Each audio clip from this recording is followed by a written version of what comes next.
then we've got another one. Sean Hopkins, who's a local, I think we're Stapleton on steroids. Great country music artist out of Florida. He'll be down there playing. Natasha Owens, who is another country music artist. And if you remember, Bo Bites. Bo Bites is actually going to be playing for us for the second year in a row. Great guy. He is a solid guy. Right. So Saturday, we start the day out with a motorcycle ride. So we call it Hero Ride. So we're going to be leaving Roden Center and heading to Gary's training complex, where Tig and Boone will be doing a close quarters kind of a CQB class thing for the guests. And then I will be doing a long range challenge, get the guys out to 1,000. All right, now, how can anybody else participate if they want to? So tickets are still available. Obviously, the more the merrier. We want you guys to come. If you go to warriorshield.org, there is a link that takes you straight to where you can sign up for tickets. They range in price. If you're going to do the whole weekend, it's $750. The gala cost, different prices. We will have silent auction items on our One Cause app where you can bid and do so forth. I am doing probably the most meaningful build I've ever done in my life. Right. When are we going to get? My microphone's there. When are we going to get to see the build? You will not see the build unless you go to Conquer the Castle in Mingus, Texas. I will throw some teasers out there because you're going to want to see it. But it's definitely a tribute build that I am doing. Saturday Night Gala. It's massive. So we're going to have vendors all over. Guests. Like I said, Tig and Boone will be in town. We have Karen Bingham. She's the mother of the Flight 93. Right. She's going to be in town. It starts on a gala. It's going to be great. We looked at her place. A lot of money. Well, we'll do everything we can do to help you guys promote it now. Are there any other sponsors for the event? As a matter of fact, 5150 is one of the headlines. 5150. Not only the greatest rifle manufacturer on the face of the planet, but a steadfast, as loyal partner of the veterans of this country. And we are actually sponsoring that. Really? No, actually, 5150, we're sponsoring not only 2 Hero tables, but we're bringing some first responders and veterans in, special guests. So we're sponsoring Range Day along with Black Sheep Ammo and some other guys. Dr. Tanya Glenn, who is near and dear to my heart, she is sponsoring the Flight 93 table. And then we've got a Benghazi table. Still looking for a headline sponsor and a bar sponsor. Headline sponsor and a bar. Well, my daughter owns a bar, but I don't know if she can do with that. But yeah, listen, we're going to throw the links up in this. After you guys watch it, you can come back and look at some things and review it. But is there any place we can go as far as links to find out the athletic? Yes. So, like I said, if you go to warriorshield.org, there should be a link on our page for events. You can go straight there, and I will provide you the links to our One Cause app. That's where you can be a sponsor, you can donate, you can do everything under the sun. All money is going to go to Corporate Shadow. Rick Gear Apparel is another one of our sponsors. They're going to be doing some shirts and agreements and lock and load coffee. Something that's near and dear to your heart and mine is the Black Coffee. Yeah, but we'll get that squared away. If you want to learn more about Corporate Shadow Foundation, go to Corporate Shadow, cplchado.org. Read Chad's story. It's heart-wrenching. He endured as a result of the PA and how objective that's. Well, we had a couple of guys in yesterday that work with other organizations that, and it's such a damn shame that all these organizations even. It's right. Chad lost his life because of PTSD and being ignored by his commanding officer and being forced into a second after he straight upset. Good. And the VA struck him into oblivion, and then ultimately left him unattended for so long. He ended up taking. It's a shame that the medication was killing him. The beauty of the friends. Tanya, I love her with everything. She's bringing better trauma-related issues of medication. She's using practice with EMT audio, I moved into this organization and process, and it's changing the lives of veterans as far back as Vietnam.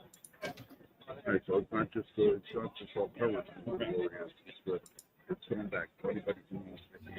Trauma is trauma, and it's never too soon, never too late. Well, listen, I know how much you do for the veterans. I know how much you do. And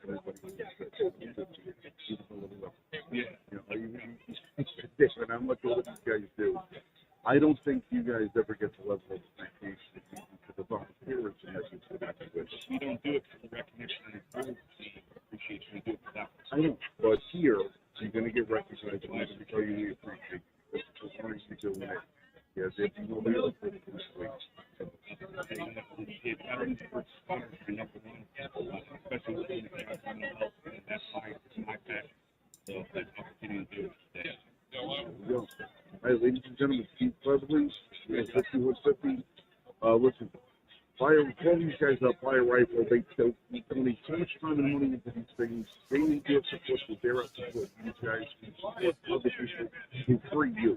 So get it done today. Hey, Amanda. Hey. Yeah, that's Amanda. Almost stuck into frame. Almost there. There we go. Samantha Suffolk will stop by and say hello. All right, Steve. Thank you, brother. Appreciate it as always. Who is typing that I keep hearing or letting me? Me. No, it's a trash cart right behind us. Oh. Yeah, go sell guns. Oh. Go sell guns. Oh boy. Yeah, we got like 7 people standing outside all week. We get empty it today. Is the green bag on your side, Fred? Hi, Frank. While you're in between and transitioning, I want to say hello to you and everyone. I know it started a little bit late, but we're happy to see that this is NRA coverage live from the floor. Seems you've already been actively going into the interviews. Looks like it's a busy time there. Am I right? Yeah, we've got probably a third more of the traffic today than we did yesterday. There's a lot more people here. There's a lot of people. A lot of the times on the second day, you get your special guests, show up. Often. So all the people that come in that have been paid to show up, they come in, there's sponsorships and everything else like that, and that naturally draws in a bunch more people, that are showing up because they want to, rub elbows and glad hands and everything else. So Of course. Naturally you get a lot more people. It's good for traffic, it's good for the NRA, it's good to get more people in here. Always. And thus far it's been going pretty well today. Okay. Well, I can tell you that the audio quality, in terms of me speaking, no double voice. That's a plus. But it does sound like the mics are a little low. I don't know if that's you have to add up the gain. There is so much ambient noise in this arena. If I bring the microphones up any louder, that's all you're going to hear. Don't hear anything. You don't hear anything? No. Well, then maybe it's just maybe the headphones. Your headphones may be picking it up, but in broadcasting out, I hear nothing. How's that sound to you, Rick? That's it. A little bit of the background noise. Well, I can't drop everything. I mean, the only thing I'm really picking up is the one guy directly behind you when he's talking, but that's because of the mic directional. Other than that, and that's barely in the background, so you're sounding fine. All right. Well, this is tolerable. Yeah. But I know everybody's a critic. This needs work, that needs work. Hey, listen, we're down 4 cables, 2 battery packs, and a camera, and Dalen is standing in the middle of the feed. Yeah. Yeah, that's where this camera is. Hey, I'm not picking. I'm not picking, man. I'm not picking. I know what it's like to be at an event. It's just it's so freaking it's ridiculously difficult Of course. to do this. It's one thing if you're setting up in the morning and you're going on and you have all day to do it, but we're doing it in between other shows. Right. Everything's got to get torn down, put back together, and simplified, and try to, get on air on time. It's not easy to do. not Yeah. easy at all. Take a look at Peter. Peter just left a message. I think that may be it because it does sound like it could be cameras, not the board picking up. But folks, we're doing a little bit of insight. We're trying to make sure you have the best quality experience of all the people that are going to be interviewed today with the Liberty First Foundation, my associate Frank Johnson, and several other individuals that are right there with him. We're trying to make sure it's pin perfect. But of course, The microphone wire on that road mic. in conventions, it is never pin perfect. I can tell you from personal experience at CPAC, at Freedom Fest, I've done them all, and I can tell you, it's never perfect. Frank's doing a fantastic job by getting on and making sure that people are being heard. So, bear with us with that one. I would love that we had enough money to do what, the major news media, NBC and all them could do. We don't. Your donations will help, though. We can get it better.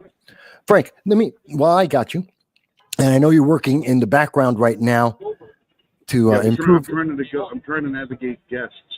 No, as that's they come fine. in. They're all That's free. what I was about to ask. Who are some of the guests that we might expect for the next 3 hours? Mostly we've got a lot of different manufacturers coming in here that are going to come in and talk about some things we found interesting for the Second Amendment community. Things that we want to try and encourage the maker field. The people that, the UCF doesn't like because they like to build their own firearms and such. Well, we're trying to bring some of these guys into the fold and show the new products that are out there that, while the government keeps trying to shut people down, freedom and innovation keep opening the door. And we are going to introduce some of those products here. And they're not firearms. No? No, What? not yet. Wait a minute. They're not firearms? Not yet, anyway. All right, hold on a second. All right, as soon as they get here, because I'm waiting for someone to show up, and they're standing there bullshitting. There they are. Hey, everyone's got to navigate through the crowds, and it's fantastic. Well, you were mentioning that the crowds are bigger today. I know the total is expected to be about 60 to 80,000 people overall throughout the entire annual meeting.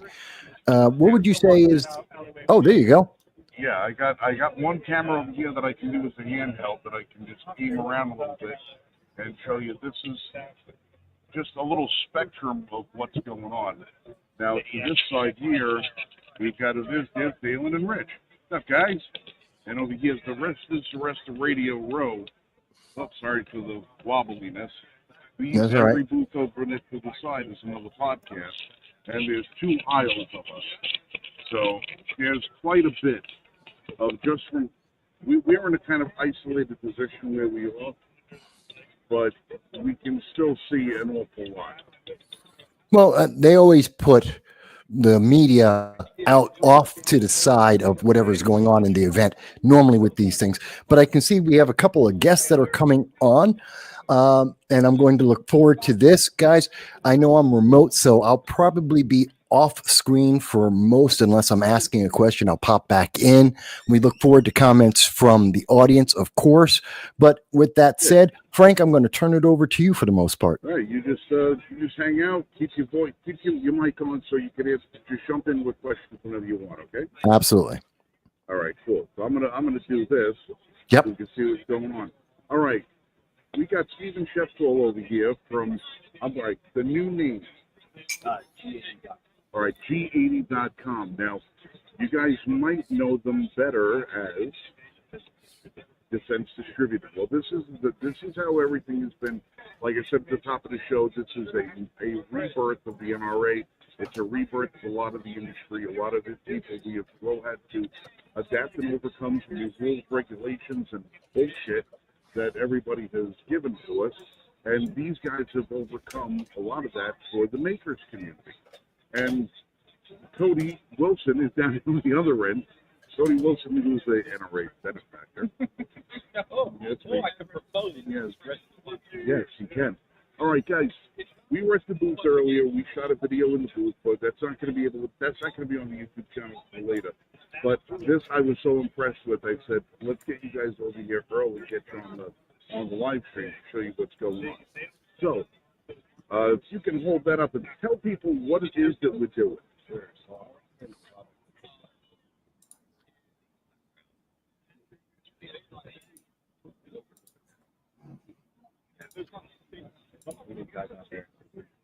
I got no audio, Frank. I have audio on my end.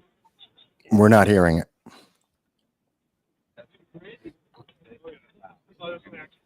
But we are showing the web, just so they know, we are showing the website for G80.com, which are, these are next generation firearms approved by the Supreme Court, no FFL required, according to the website. And we are showing that has a G80 jig set, a G80 unfinished receiver, a G80 grip module. You can see some of the information here. So we're just showing you some of the things that are on their website at this time. And there's a complete shop and support as well. So I just want people to be able to see that. Go ahead, Frank. I'll let you get back. Looking at that, I'm trying to figure out what the audio resolution is because we don't hear each other. You don't hear me. Can I see the phone, please? Because I got to see what's going on here. Yeah, I'm hearing you, Frank. It sounds like it's coming off the cameras. I don't hear them. By the way, guys, I have one camera going. Okay. And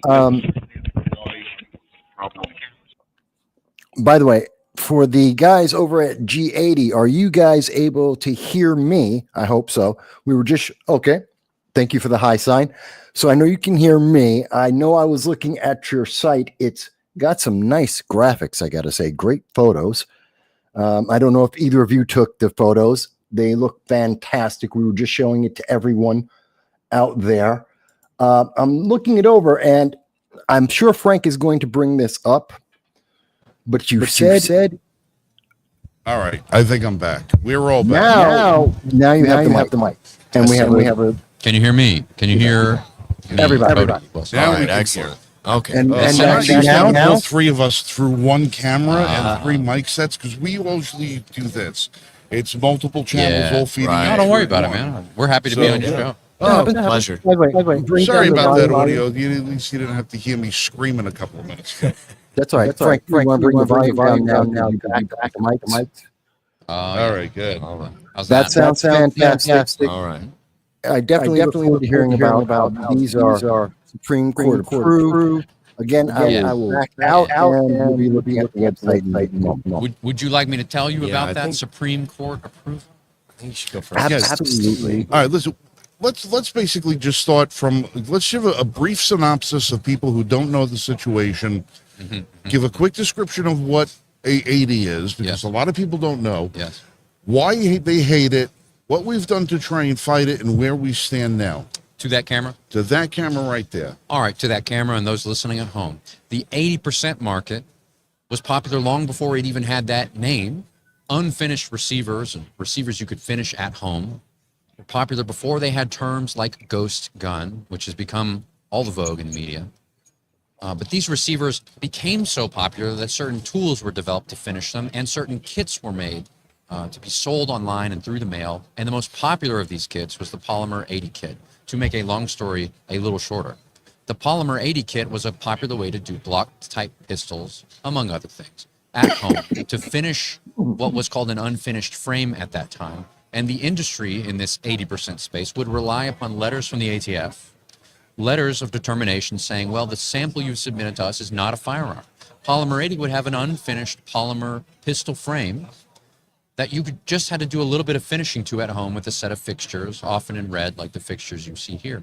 And yet that became so popular that there was a political backlash. So popular, I mean commercially and culturally. And we began to see people like Polymer 80 at SHOT Show and NRA, and thousands and thousands of people began to finish these types of pistols and, of course, AR receivers at home. And this was legal because it's legal for you to make your own gun in this country. The political backlash, though, required or relied upon, let's say, the Joe Biden ATF, and even people before that, to develop rules saying an unfinished receiver, it's the same thing as a receiver. In fact, an unfinished gun is legally just as much a gun as the finished gun itself. And even though this sounds a little absurd, because there must be a world of things that aren't yet guns, you know, there must be that world. Legally, we started losing in the administrative, you know, the machinations of the ATF, and then the state laws started coming on. And so by the time we're in 2022, there's a serious federal rule here, which is saying, the ATF is saying, every type of unfinished receiver, we're going to change our rules, and we're going to say, you know what, these things are probably just as regulated as serialized guns are now.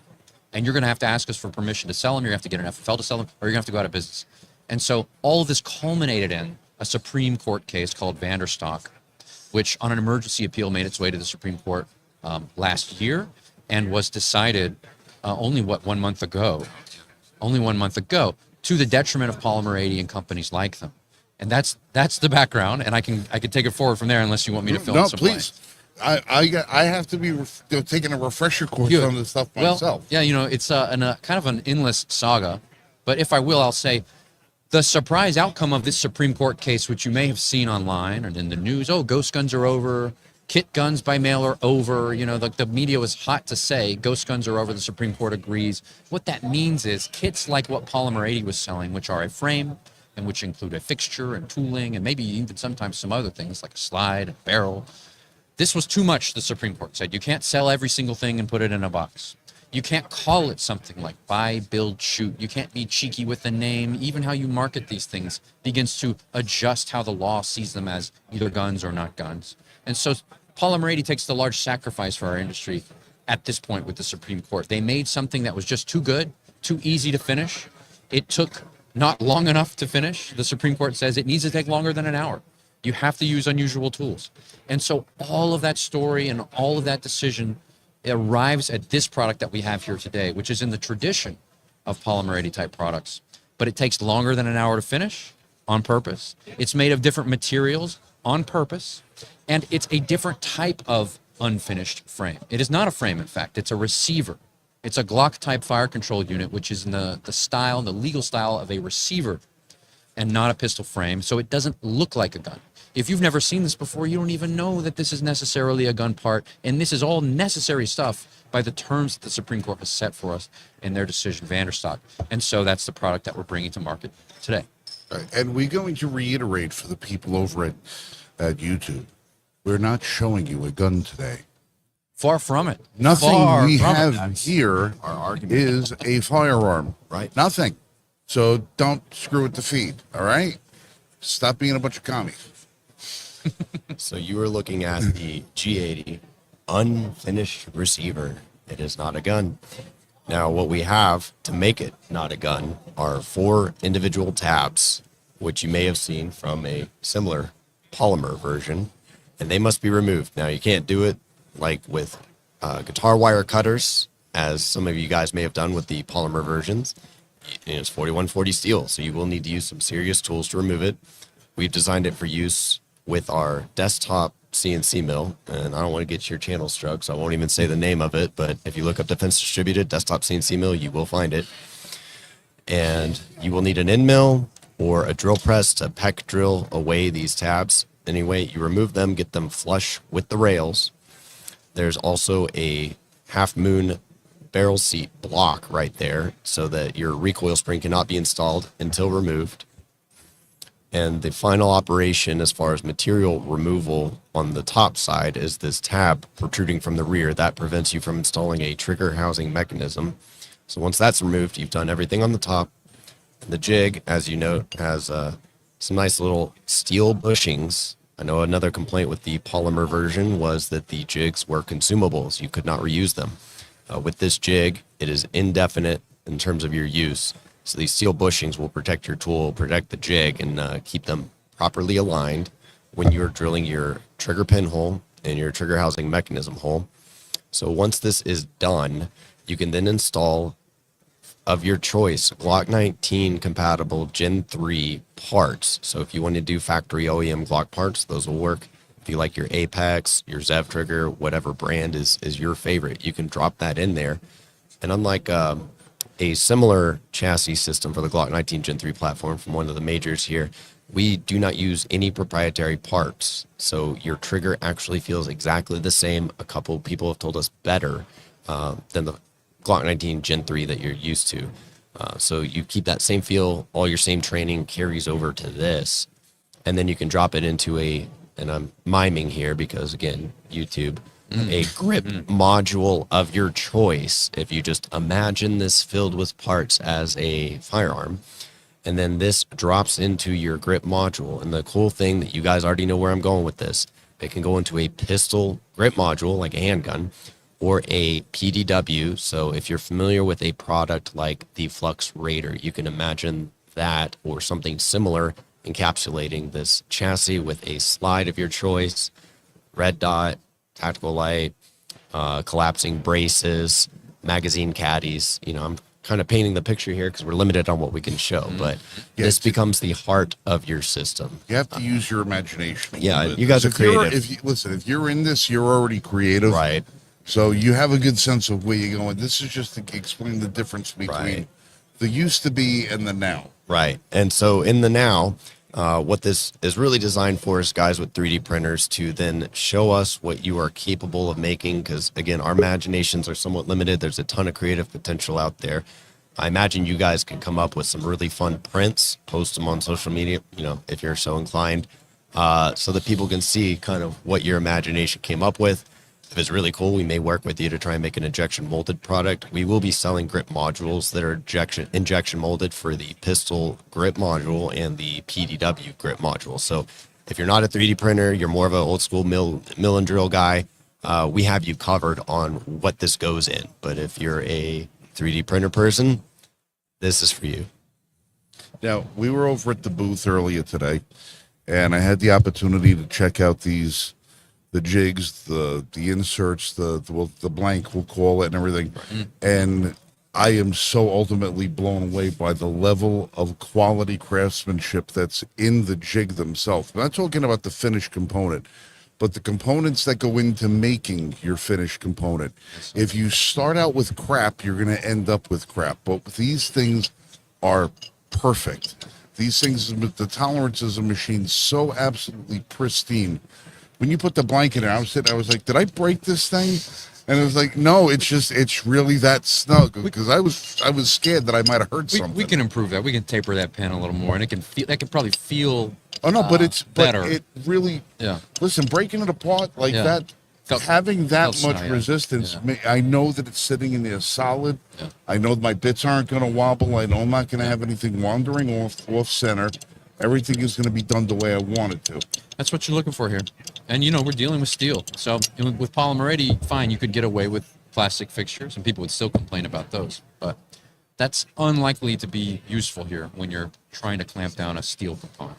All right. Well, I mean, literally speaking, when you're dealing with tolerances this tight, any temperature change, any ambient temperature change is going to affect how components of dissimilar metals are going to react to one another, because your heat and expansion rates are going to be different. Even at room temperature, it's microscopic as it is. That's how tight your tolerances are. That's he showed me the finished product of what one of these things do, and it is the coolest. I'm not dude. I think Glock is like, the Yugo of the. People say it's the Honda Accord. I'm like, no, it's the Yugo of the car. It's an ugly, ugly gun. These guys made it look sexy. The way this thing is designed, I mean, you have to see how this sits in the lower, in the grip module. It's outrageous. It makes it look so sexy. And if you choose to have it serialized, I imagine this gives you some real estate. Yeah. So some states, I can't say I know every state law off the top of my head. I have a reference chart back in my office, but some states may require you to register your completed firearm with your state law enforcement or something like that. So you have plenty of real estate. This flat plate right here sits exposed in the grip module, so you can choose to engrave a serial number if you're worried about it being lost or stolen, but still want to keep it off the books. You can put a personally identifying number on there, something like that. And we do have friends who I also work with at G100.net. They make a serialized version. So maybe you love the modularity we are offering you here at G80.com, but your state may not allow you to build a firearm. Okay, no problem. You can still get this modularity. Go to G100.net. You will get a serialized and nitrided G100 chassis. And what we're calling this is the 120R ecosystem. And you're like, how do you come up with that number? Well, my machinist was like, well, we've created a new product. We got to figure out a way to classify it. So we're going to measure the front of the rail to the rear of the rail. And that's in millimeters because Glock is Austrian and metric. So this is how he came up with it. I'm sorry to throw that at you, but you're looking at a 120R receiver in an 80% format. There is a 100% version from G100.net. So you can get your 120R receiver either way, whatever your state allows, whatever your preference is, and then you can have the modularity that way. And this whole thing assembles into your grip module with 2 pins. Correct. Drops in, locks in, put 2 pins in, and your Bottom pin. throw your slide on, and you're good to go. And one funny other feature we have is a drilled hole at the bottom. So when you go to the PDW grip module, one thing we found in testing is if you did this cross pin, it kind of creates cracks. So you guys out there that 3D print and take notes, I'd suggest not using the cross pin on a PDW grip module. Instead, utilize this hole we've offered you here. It is threaded for an M4 bolt. So you can just run that bolt up the bottom of your imaginary pistol grip from the bottom, and it gives you the security you need. You can even Loctite it if you're like, hey, this is the final form. I want to lock it in. Fine, Loctite that bolt, put your cross pin in, and that thing's not going anywhere. This ecosystem, since that word's been used, is also, yes, we want to celebrate the design. We also want other people to celebrate and integrate the design. So there's no patents on this design. Though there's inspiration and tradition here, you can see this industry moving in an FCU direction for Glock-type pistols and other pistols. In our case, we want people to build here, and not just in a maker or a hobby way. We want people to adopt commercially the standard that's here, and so we're making sure on purpose to not have a patent or other barrier in terms of IP. Now, I'm just going to ask you a silly question, but you have no patents on them. What prevents somebody from taking your design and patenting them themselves?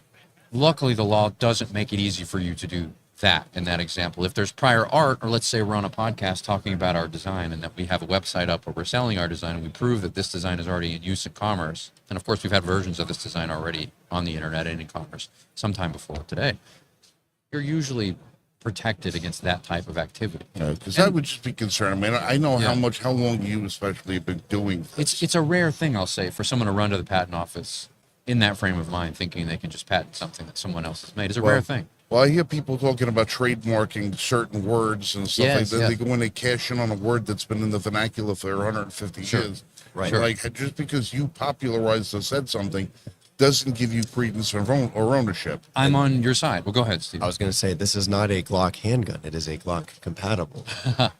That's a great Chassis. point. Glock itself doesn't really like you to say, hey, check out our Glock type pistol. They're like, no. That's our word. We own that word. So, of course, there's all these things you have to navigate in the world of IP. But again, we don't want you to have to navigate those things. We want you to come to this, this buffet, this ecosystem, and at least enjoy as much of it as possible. Because that's how things like the AR-15 became so popular. Maybe it was on accident. Maybe it's all historically contingent. But it's because no one really owned that design, that design became so successful. And we're interested in the success of concepts like this, not just making a big bag of money. Well, there you go. I mean, and speaking of money, give me some prices on. Yeah, we what we're overlooked the looking at. important part, right? Oh, yeah, Mike. So the receiver is $99.99 per receiver. It will come with the roll pins you need to secure it to the grip module. It will come with a little coil spring because we did ditch the Gen 3 style leaf spring. And it will come with a trigger pin because this chassis is more narrow than the traditional frame, and the trigger housing mechanism pin. But other than that, your frame parts kit has everything else. So those pins are included with the spring at that $99.99 price. Your jig that you will buy once and cry once, as we like to say, is $179.99. Guys, And the grip modules go for $39.99 from us. We're guys, injection molding some of these grip modules, but they're also printable. We'll sell high-end printable versions of these grip modules and more creative versions as they're developed. So we hope that that's a fun way to buy things. But, we want to establish a premium standard for this type of gun. And we also want to be future forward. So we want to say, not only is this a better type of Glock, you can make this at home. Well, I mean, you guys got a pretty complete package, and then when you throw in the machine that has no name, the unnamed machine. that was on my channel at one point. It was, yeah. Yes, it was there several years ago. It's no longer there. Sorry about that. No, it's not you. That's how that works. I think I'm going to reverse We're a little play it radioactive. upside down and put a funny. something over it. I think that's how you know you're in the right spot. I've seen most of our videos disappear now off YouTube. Yeah. Most of them, and that's how you know you're doing something. Well, when should you be catch doing. it, when you catching flack, you're over the I target. think that's right. And that's the way it is. I see. All right, Vass has got a question for us, and then Mike Marshall's, who's joining us from up in New York. What's going on, Marshall? Long time no see. I know. I've been busy. So, how are you guys? Good. Marshall, jack your mic up just a touch if you could. And Vass, you got a question, so shoot. Yeah. I wanted to ask you guys that for those who are not deep into firearms or various firearm parts, would they look similar to aftermarket automobile parts? And so the question becomes, should the government be regulating firearm aftermarket parts like they do auto parts?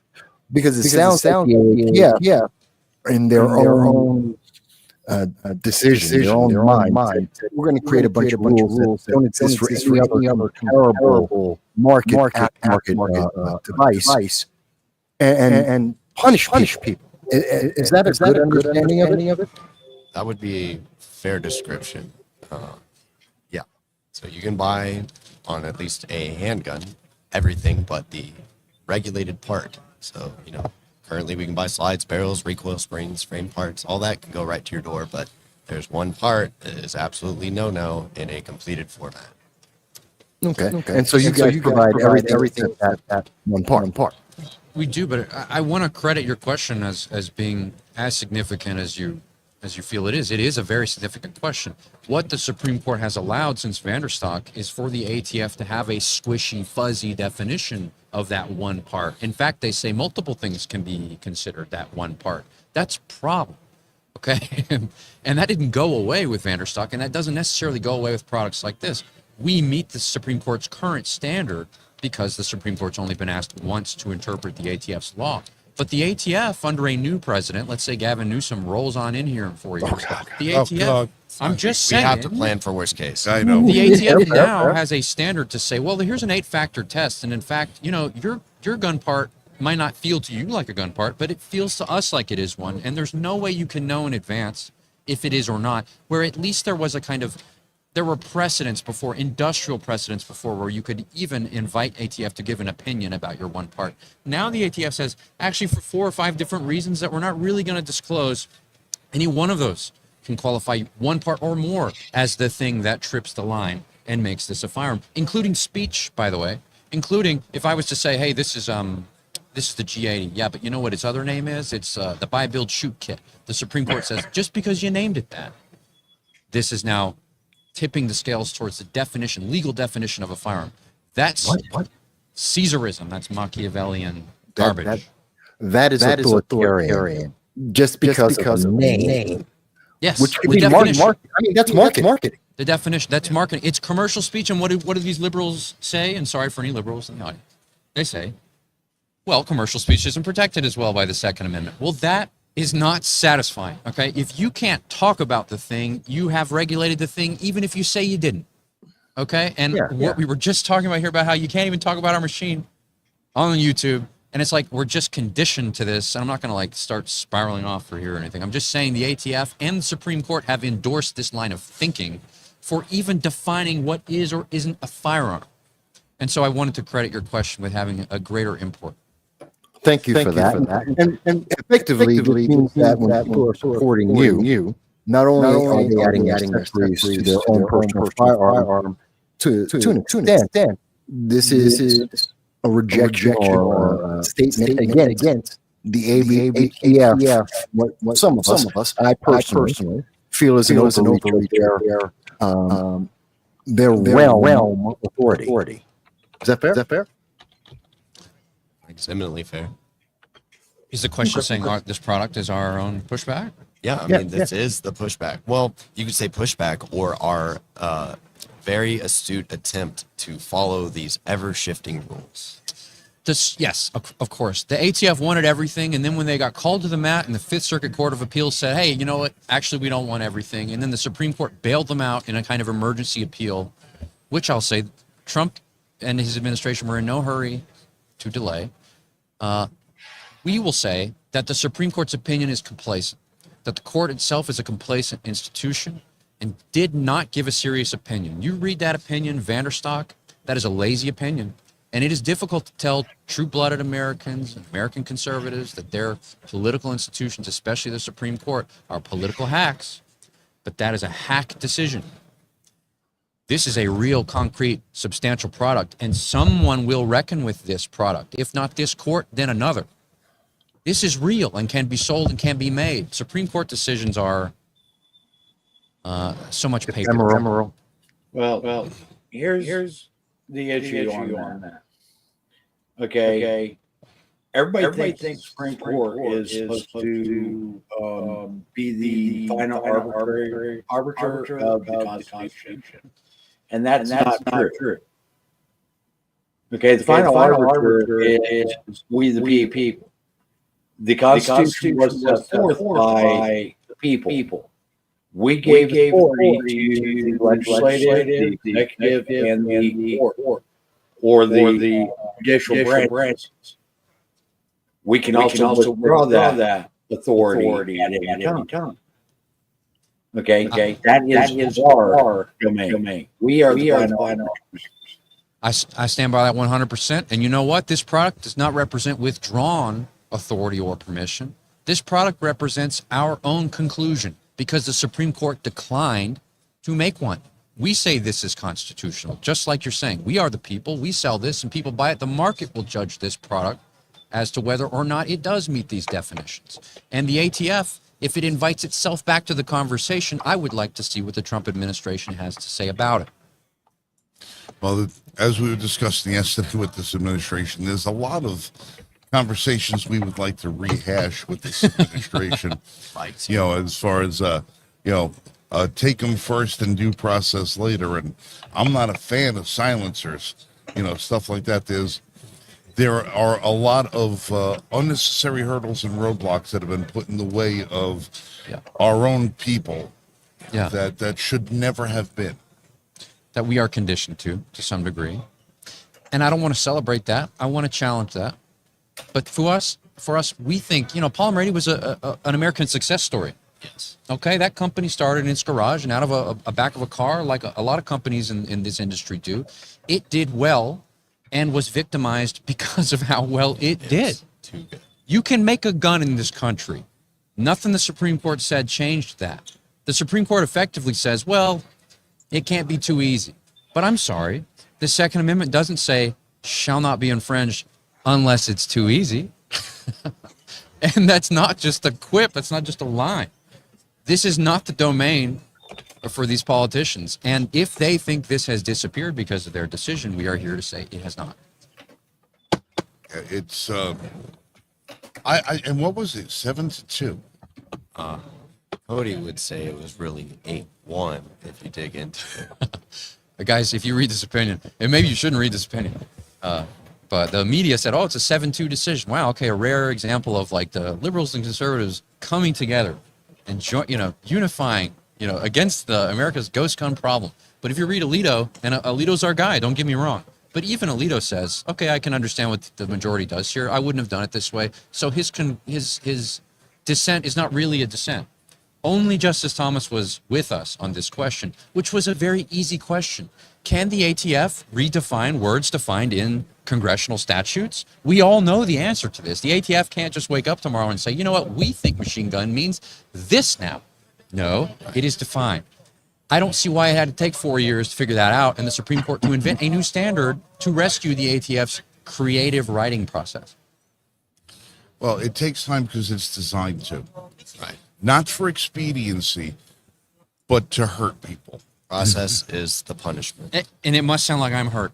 This is not me complaining. In fact, we're here to celebrate a brand new product. Oh, no, right? You look, that contempt of the court brought something new to the table. And you're saying, okay, now deal with it. Yes. You cannot keep moving the goalpost and expecting for somebody not to figure out a way how to enhance their performance. Right. And that's the relief. The relief of that decision. Finally, some authority said in clear black letter words that you could read, Fine, do it this way. Well, that's all we were waiting on, guys. Like Steven said, the process itself of getting there was the way to starve the industry, punish the participants, delay, bankrupt. Okay, finally, some words. And it almost didn't matter what those words were. Almost just right in 72. I don't know. But listen, let's tell people where to get this stuff so they can give you guys some business so that you guys can not only stay in the fight, but win the fight. That's what we're looking for. So G80.com, G80.com for the products you saw here on this live stream. And if you need a serialized version because you are deeper behind enemy lines than we are, you can check out G100.net. And like I said, I looked at, I wish to God that we weren't subject to such totalitarian censorship. Otherwise, we'd be able to bring you and show you some of the finished models because they are, dude, that little, I can't even talk to you about it. Yeah. That thing is like so It's the my candy. sexy. We'll put pictures of it up on the website. We're going to put And that then, up you know. because, like I said, we were in the booth. We did a whole thing. We saw them over there. So at some point when this goes live and I get the other video up, I will post the link to that video in this description so that you guys can redirect it over to the booth video. But man, that's some sexy stuff you guys came up with. Thank you, guys. It's a lot of fun. Thank you for having us. All right, You guys Steve, are gonna Cody, love it. thank you so much, guys, for coming in. We appreciate it. Hey, listen, Marshall, Fast, do you guys have any last questions for these fine gentlemen before we cut them loose? No, they got everything I was worried about. We covered the big one for me. Ah, all right. No, I don't have one. Marshall, all right, cool. All right, guys, Thank you. get the hell out of here. Take a donut on the way. There's drinks gotta and do that. sandwiches Yeah. in the cooler if you want to help yourself.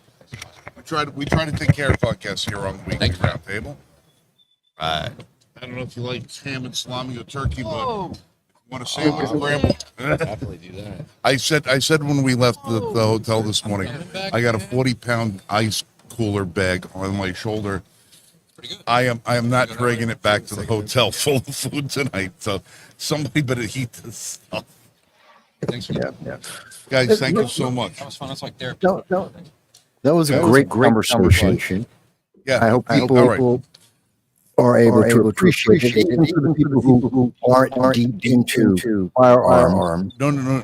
These guys that you just saw Mm-hmm. are the pioneers of the 80% movement.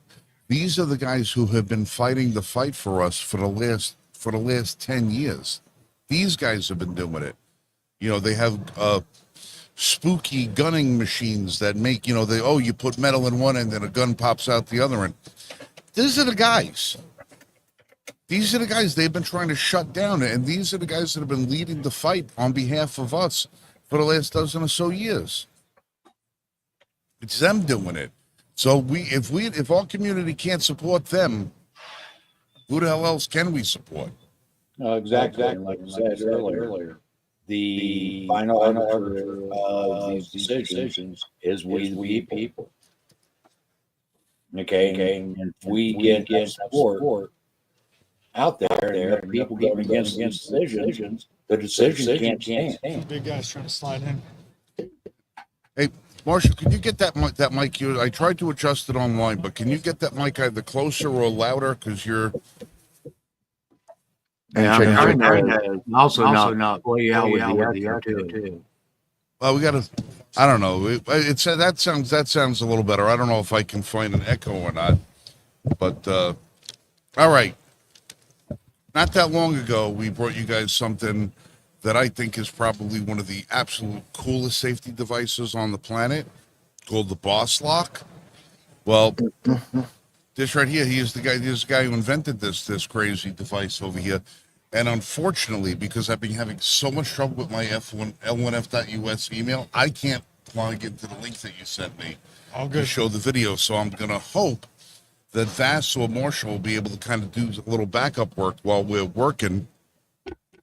The BOS Lock is a device that locks to the Picatinny rail of your modern semi-automatic firearm. And there's a super duper hardened steel arm that locks in between the frame and the slide of your gun so that it stays completely out of battery until you, the owner of that firearm, hits that little biometric sensor on the side of the firearm. Within 1/3 of a second, will retract the arm, putting your firearm into battery and allowing you to engage in the defense of your life, your home, your family, or your community. Myself, I did 1,000 cycles. 1,000 cycles of the test unit that these guys sent me, and I had one failure in 1,000. And the only reason I think I had that one failure is because I had like so much grease on my finger that it might have been impossible for it to read. But I actually, at one point, I had cut myself pretty badly, and my fingers were covered in blood. And I ran through the house looking for the BOS Lock. I said, let me see if it works. And I put my bloody fingerprint on this thing, and it worked. So Keith Bombas here going to tell us some new and exciting innovations that they've come up with. Thank you for having us, Frank. So we obviously created the first BOS Lock to address certain key issues that the firearms industry is facing, especially parents, and being able to have both secure storage and capabilities simultaneously, right? The existing methods of firearm safety of cable lock, trigger lock, lock boxes all require some element of compromise. And whether a little closer to the mic. He's a big guy. He's like 7 foot tall, so he's like way above the. So yeah, they require compromise, whether that is, compromising the capability to be able to have a firearm sort of stored anywhere in your home, right? Like some of our friends up in the Northeast or in California, right? There's, like I heard you on your previous podcasts, there's legislation that's gone through that has limited and hindered rights. Well, now we have a tool that can meet the compliance needs of being able to have firearms securely stored off of your body, right? But now it can be anywhere you want within your home. You no longer need to have it in your safe upstairs or, on your person. It can be in your coffee table, it can be on top of your fridge. The same liberties and freedoms that we're allowed to have to protect ourselves in Florida, right? Everyone up north is able to have as well. And like I said, the product itself is, how many different iterations of this product have? So, over the course of the last two and a half, almost 3 years, we've been consistently refining it. We're calling the unit that we have here is obviously going to be our Mark III B, right? Because we've got the secondary slide slots here. So you have the ability to be compatible on several hundred firearms, right? Which is what one of the first iterations, the iteration that you had tested, was a challenge, because you could, if you didn't have a Glock 17 or a Glock 19, which is essentially what we had built it for to begin with, then you wouldn't be able to necessarily use our product. But now coming through here in this show, the Mark III B variant is basically every single firearm, about 85% of them for the major brands are compatible. All right, and you guys have a compatibility list. Correct. A chart that's available. Yep. Because what you have to remember is the way this device is designed is that arm has got to sit in a certain place in order to keep the slide of your firearm locked back. Now, there are certain slides on certain firearms that sit higher or lower than others, that lock back further forward or back than on some firearms. Some, if you have a long slide firearm with the pick rail is way out in front, that's going to be a completely different measurement of where the arm has to be, as opposed to somebody who's got a micro compact. That might be looking. So trying to find something that fits all of those criteria is impossible. And then these guys have been out there, really trying to figure out, okay, what can we do to make it as universal as possible, but still cover all of the little blips around the market that are not in that universe. And I think that's one of the key things is, like we talk about, is as members of the firearms community, and before we were in part of the firearms industry, almost our entire lives we've been part of the firearms community, right? So building a tool that we actually would want to use for ourselves, right? This was a product that we first came up with after they were starting to have exposure to children in the home. When I was 24 years old, I had guns all over my home. This wasn't necessarily a tool that I was using. Right. Once my nephews were born and kids came into the home, this scenario changed. So, how that was sort of the problem that led to the development of the product. And, predominantly the firearms that we are built to be compatible with are your standard size, your full size, and your compacts, right? So, even the P365, although something's considered a larger subcompact, we are compatible with that one as well. It's the one that you sent me. I had to put on. A Ross Martin. Yeah. I had to mount it on a Ross Martin. It was the one gun that came closest to what I have. But now if you look at like the Glock 17, the RXM from Ruger is now the compatible gun. So you've got a lot of guns that are out there that follow the Glock pattern are going to all be able to use the same one. Yeah. Unless it's like some outcast, brand that's making like a custom version of that. Exactly. And some of the ones like, if you look at like Daniel's new handgun, right? Daniel Defense new handgun that has a super low bore access with a super high frame. Yeah. Those elements, those are some of the newer designs that we aren't compatible with. But, when you're looking at the broad line strokes, of the major household names that you're going to be running into Glock, SIG, HK, S&W, Springfield, Shadow System, Ruger. I can keep going on, right? We're compatible with all of those. And I think really the key point to differentiate is the reason why it's not just a universal product, right? Across any firearm period, right? Like a cable lock. Cable lock works on your Glock. It works on any handgun. Technically, it could work on a pistol if you go through the barrel, right? It could work on, all your ARs and shotguns as well. But there's always a trade-off, right? Just like any tool that we have, right? Like you're not going to use your 9mm for long-range shooting, right? There's a trade-off there, right? The advantages that are provided to you when you have the right tool for the job sometimes require sacrifices in other areas, right? So for us, we wanted to sacrifice some of the ability of complete uniformity for every firearm out there to deliver greater capability, greater speed, and greater safety. Well, how many different variants? So this model right here, the B variant, is covering over 110 different firearms. I'll share that with you once you get the email working up. Yeah, once we get that up. The technical difficulties on the road are always the worst, right? This pro has really been plagued. It's like I don't know who Murphy is, but his loss. Really he's awful. He's the worst. He's a bad dude. That guy. Yeah. Well, I was going to ask a question. Many people are concerned about gun safety, and I see that on your website as you were showing earlier. You're qualified in California. Correct. Both California. Sorry. Okay, well, I was just going to say your gun safety regulation, not qualifications, capability. Does that also apply for states like New York, Illinois, the higher restricted states? Yes. So from, California and Massachusetts are the two states that in order to sell a product and call it a firearm safety device or a firearm lock, right? There needs to pass certain stipulations, criteria, and certifications. There are right ways that some security systems in the industry go around that by calling, instead of saying a firearm safety device, they call it a retention system or a retention box, all those little wordplay, right? But ultimately, yes, in those two states, we are certified.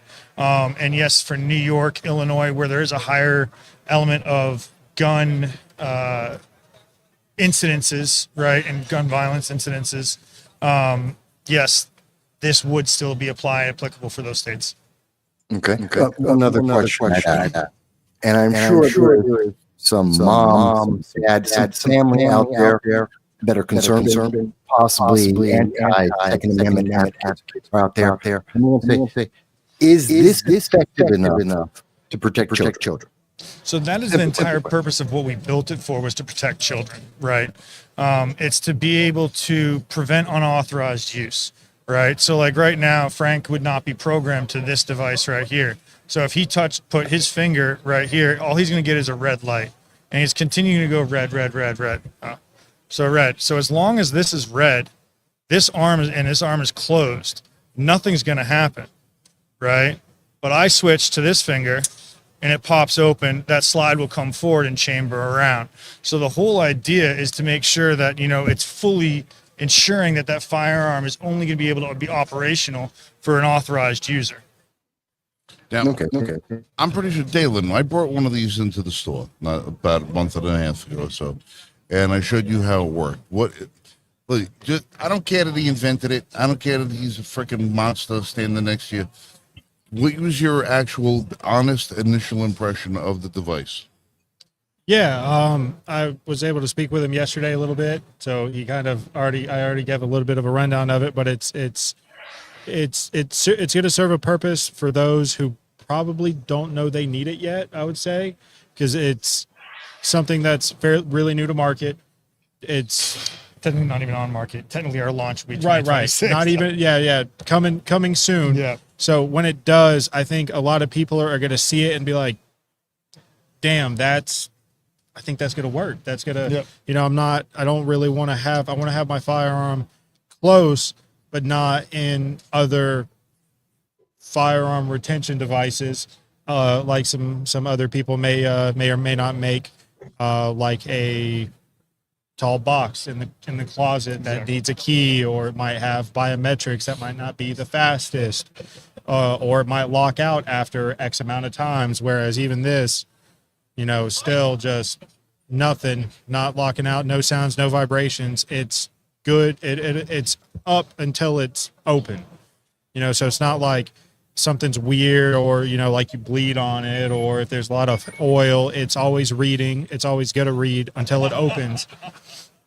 to be able to give access to the firearm when needed. So, I personally like to keep my firearms within arm's reach. I'm in a bit of a different situation where there are no kids that come over to my household.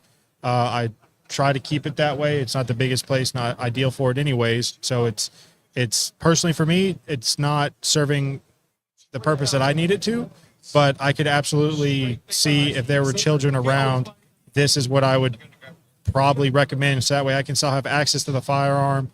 I can boom, done, it's open, and have a round loaded, ready to go in case of that random window breaking in the middle of the night, or God forbid, whatever else may happen, versus, oh crap, let me run to the closet. Where's that key? Oh snap, or it's hot, so I'm sweating at night. I try to open my closet or open the biometrics on whatever it may be.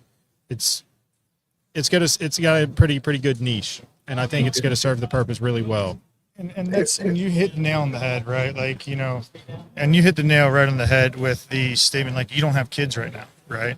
Well, I'll flip that question right back to you. It's like, okay, now if you have in 2-3 years, you have kids. Right. Now all of a sudden the entire mindset changes. Right. Right. And the priority as a responsible gun owner means to make sure we have to also not just make sure that we're able to protect those that we love, but that the tools that we use to protect those that we love don't become what causes harm.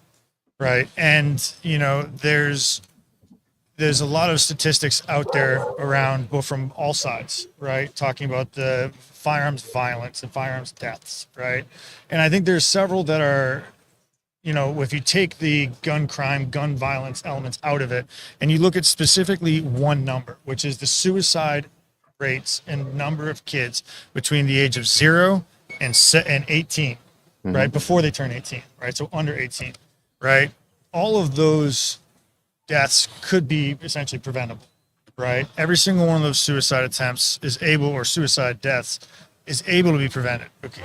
So then that's really what we're trying to provide, is the ability to know and have with complete confidence that your firearm is only going to be used by yourself or those that you authorize. I don't know if you tried, but one of the things that I tried with this thing, I've got like a dozen biometric safes, and I gave one to Rich not long ago, and I only give the ones away that I know have a really good track record. I have to use it at least 100 times to make sure it works, right? One I gave Rich is one of the better ones that I have. Gave one to my sister-in-law. But none of them still do as well as this device does. There's a lot of them, if you misread it a number of times, it'll lock you out for 15 seconds. Yep. because the safe thinks the kid is trying to get into it or something, that Yep. not realizing that maybe you're misreading it because it's a panic situation, or maybe because your hand or your finger is not placed in the same orientation as it was when you programmed it. So that's very important. Right. I want to say, yes. And that is one of the things I tested with this. Now, I didn't tell you I was going to ask you. Can you close that down? Orient this to the camera the way you would orient it had it be mounted on your gun. So if the firearm's pointing at the camera, Right. So it'd be like right here. right. So. Well, now, So I go to authorize that. Boom. boom, It pops it forward opens. slide. Now, I want you to close that again. Okay. And I want you to invert it. It's the only biometric I've ever seen that reads the fingerprint 360 degree space. Every other one that I've seen only reads it in the directionality that it was originally recorded, and that's only within 15-degree tilt one way or another. Yep. Rich has been at the range with me, Dalen's been at the range with me, and they say I got to use my biometric to get in. How many times did I sit there pressing that button the last time that we went? Once. Right. Once with you, and I remember we were over there, it's like 7-8 times. I was sitting there pressing the button over and over again because it wasn't exactly where it was. And At point blank. and that ties into something that is, a disservice that we've been, battling, and with bringing a product like this to market, is we didn't go cheap, we didn't skimp on quality on anything, right? Even to the arm itself, that's diamond-like carbon coating on it, right? So, and if you're familiar with, that's what you finish top of the line barrels are finished with that for a reason, right?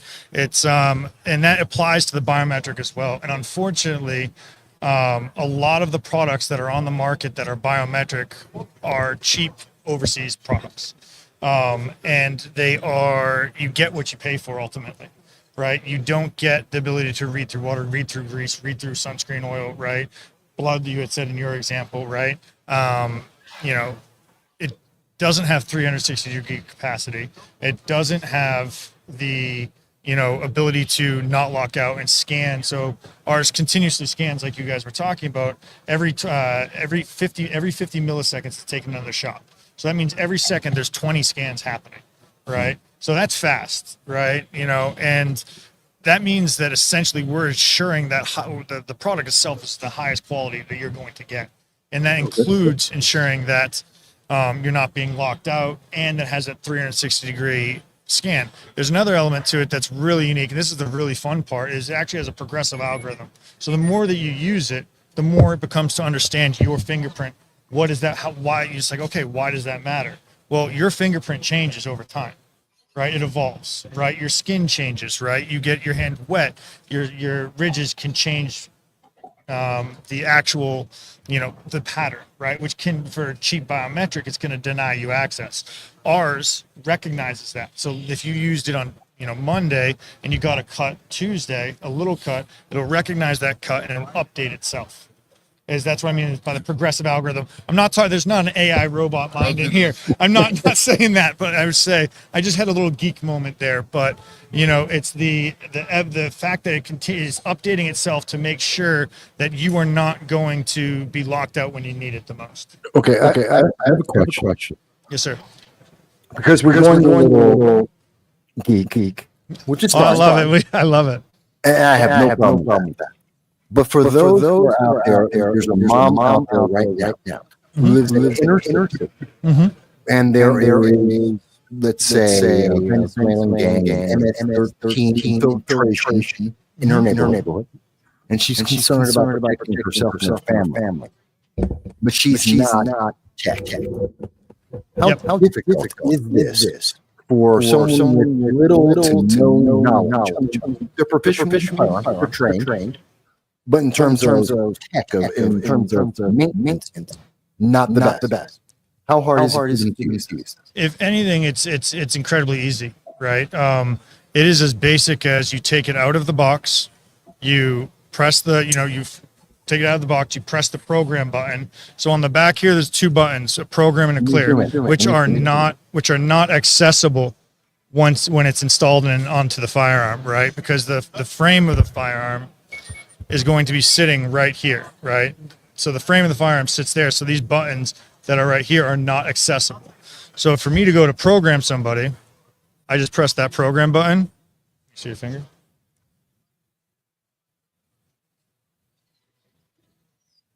There you go. Now he's programmed. We install it onto the firearm, slide it in, slide the proprietary bolt mount right through, tighten that on, pull the slide back, lock that in place, and now touch. There you go. And and the whole point is, like, when I say this, that we intentionally went through and built a product that we wanted Now do it upside down. So we went and tried to be like, okay, what were all the areas that, we would have a product that provided all the levels of safety for user authorization that was integrated into a firearm, but that we would also still want, that didn't require you to change your preferred brand. It needed to be able to have a manual override. And the most important thing for me is, Liz, when I make the decision that I need my firearm and it's time to engage a threat, I don't want anything telling me, oh, you're authorized, oh, you're not. I want one authorization point, like a gateway. Once I'm through the gate, it's time to defend. It's time to use that firearm, right? And it's that simple. And that's what we've essentially created, is the dumbest version to be able to implement user authorization into a firearm. So we no gunsmith required. No gunsmith required. Computer programmer required.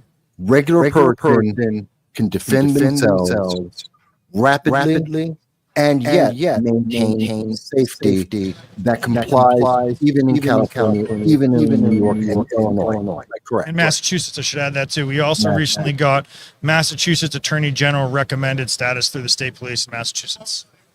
There you go. Okay. That clears it for me. I mean, that's a hurdle. Yeah. And we're seeing it live, which I love. Right. Live demonstration. It is clearing that hurdle. I think that's I'm going to help clear a couple other hurdles. I'm sure there's people that didn't answer the question yet. How long does the battery last? We guarantee it for 90 days, but some of the batteries that we've had are going dependent. A battery's power level depends on use. Some of them, the ones like the one that sits on top of my fridge, we're over 6 months and it hasn't been charged. Right. So, the ones we're guaranteeing it for 90 days of being used every single day. The other element too is if you create, after 90 days, well, we don't want someone to completely forget about that firearm either. You know what I mean? There is certain elements of, I don't recommend people not cleaning their firearm only once a year. You know what I mean? But in truth, this device is meant to be able to, when you need it, it's going to work. All right. Now, if the device should happen to die, what happens? So there's also a built-in manual override. So the same way that you install it with the bolt driver, which essentially acts as once again, mom taught me, keep it simple, stupid, right? A bolt with a patented and proprietary bit head. So it essentially works as two different patterns that have to line up, both the inside and the outside. And this is real small. I don't know if you'll be able to describe that to them, but you see, it's two different patterns, one that's hollow in the middle, and then the outside exterior one as well. If anybody who's ever been around machinery or something like that knows there's something called the security Torx bolt, and it's you'll see it looks like a star pattern, but it has a pin sticking out in the middle. That pin is a corresponding key that goes over it. If you've got wheel locks on your car, those silly wheel locks, so you put the key on and then you turn your jack. Similar to that idea. They're proprietary. Concept is similar. How it works is the pattern itself is entirely different. So the interior bolt, like we were saying on the security Torx, is much thinner, right? So those bits won't. I just want to make sure it's clear for the audience that it's not your standard machining security Torx. No. It's similar in appearance. Yes, the way they operate. But believe me, if you don't have this bit, you're not getting it off that gun. There's no way if somebody even would have come in and steal the gun from you, they would have to destroy an awful lot of stuff to try and have access to that gun. And it would not necessarily be easy to do, because the unit itself is very, very durable, And the part of the Glock frame that it sits on, which is the part that you would have to cut out of the way, is now being protected by the unit that's protecting the whole gun. So it really is something cool. And I'm digging this thing. I'm hoping to see that these guys get lifted off the ground, get it into as many homes and hands as possible, because this thing, it will save lives. There's no two questions about it. It will save lives. Thank you. And I don't say that lightly, because I tested the ever-loving shit out of this thing, and I couldn't make it fail. My favorite was when you took the Dremel to it. Yeah, I took, push it up in front of the camera if you could. That arm right there is, I don't know, I'm not going to get into the metallurgy or the chemical analysis or anything else like that, but all I know is I put an angle grinding disc on the Dremel at 30,000 RPM, and I blew through 6 of them, and I didn't affect the finish on it. I did not affect the finish. And the only reason I didn't actually attack it too heavy with the angle grind, my full-size angle grinder, is because I would be holding it in one hand and have to angle grind it in the other, and I figured this might not be affected by the angle grinder blade, but my fingers will. So I opted not to, I wasn't going to, volunteer that much for science. But then again, how many people are going to break into your house, are going to have, or if your kids are going to try and get access to your gun, are going to have access to a blowtorch or an angle grinder? Because that's the only thing that's going to get this thing off the gun. And I mean, the thing too is this, that's why when I said earlier, the diamond-like carbon coating on the exterior of the arm, right? And in addition to the 2 different tone hardenings on the S7 steel. But the importance of the diamond-like carbon was to resist hacksaws, right? Specifically the 32 TPI hacksaw, which is designed to cut metal, right? So to be able to resist that, you needed that extremely hard surface coat. And that's essentially why that's there. And that's why your angle grinder and most of those, household, even commercial products like a 32 TPI hacksaw is not going to be able to cut through that arm. Awesome. All right, well, let's tell everybody where they can get this. So right now it's only available on our website, www.boslock.com. But hopefully in post come 2026, we are going to be making some inroads into retail, and we'll be in a store near you. And we know that we're not going to get into it. We're not going to talk about it. I happen to know some stuff behind the scenes that is going to be hopefully beneficial for you guys in the very near future, with certain partnerships of organizations and other companies that you guys are going to get with. And it looks like a pretty decent, relationship could be forged between. Absolutely. And the opportunities with some of the different partners are very optimistic, right? I mean, I think one thing we all agree on, and everyone in this, the firearms community, whether they have kids or not, is that the reason why we own firearms is to protect people, right? It's to protect life. And, nobody's out here saying that that they're okay with what they're seeing with suicide rates, with the death of children. It's just, how do we balance the protection of children with our protection of our own rights, right? And I think that's one of the key things that, that we are actually doing is unique ways, not just to create a product that checks a box, but create a safety product that's so good that you actually want to use it. And some of the things that we're working on for coming down the road that actually make you want to implement safety even when you don't have to. Well, that's something we had discussed a long while back when we first started talking about this, is that this solves a problem that the legislators have yet to try and address in a way where we are being proactive in finding a solution to something that not everybody recognizes as a potential problem yet. So they found a solution for something that is there, but no one really noticed yet. These guys found the solution. We said we're going to find a solution before they find some legislation. A legislation or a mandate, right? Yeah. And the ability to ultimately secure a firearm. It's some states unfortunately do have to have, make certain child accident prevention mandates, right? And I think we can all agree on, with everyone on this podcast, where we all stand in our minds and our thoughts on those, right? But the reality is, finding a way to provide parents with the tools, right? Whether you have kids or not, I think we all want to protect kids, right? And Well, yeah, it's, I mean, it's something universal. We all Exactly. want to be able to do something, but none of us like to be told to do it. Correct. Or be forced to do it by somebody else. They're not your kids. Let me take care of them the way Exactly. I want to. One question again. I know I'm asking you to mentor things for the common person, but I think it's important to cover them. I just thought of something, and I don't know if anyone tested it. Have you guys checked? Assuming I was eating spaghetti, and some MS-13 ones breaking my house because I'm dumb enough to live in New York City, which I do live in. Would your biometric still be able to read print if I had spaghetti sauce, butter, sandwiches for the kids or something? Would it still read fingerprint? So spaghetti sauce is specific, or we have not tested, right?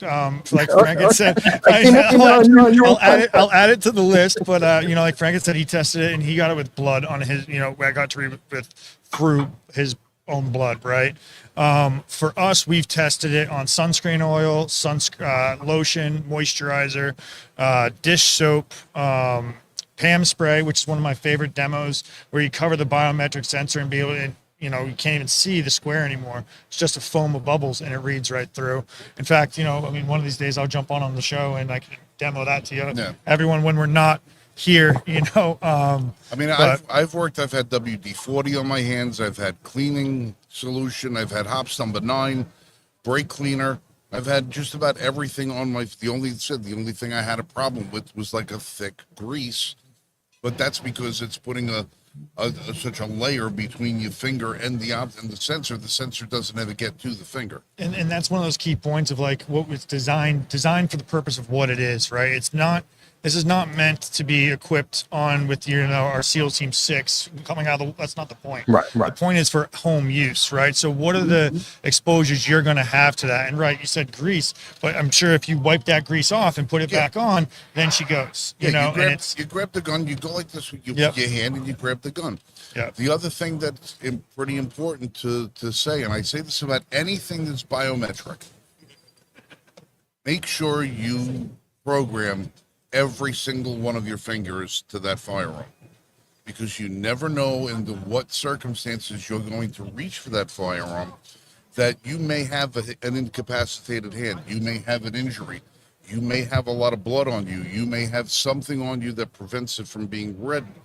So have all your fingerprints read gives you that many more opportunities to be able to access the firearm. And I know that has how many capabilities? So you can program up to 50 sets of prints. So up 50 to 50 users. sets. Well, then that's exactly. Yeah.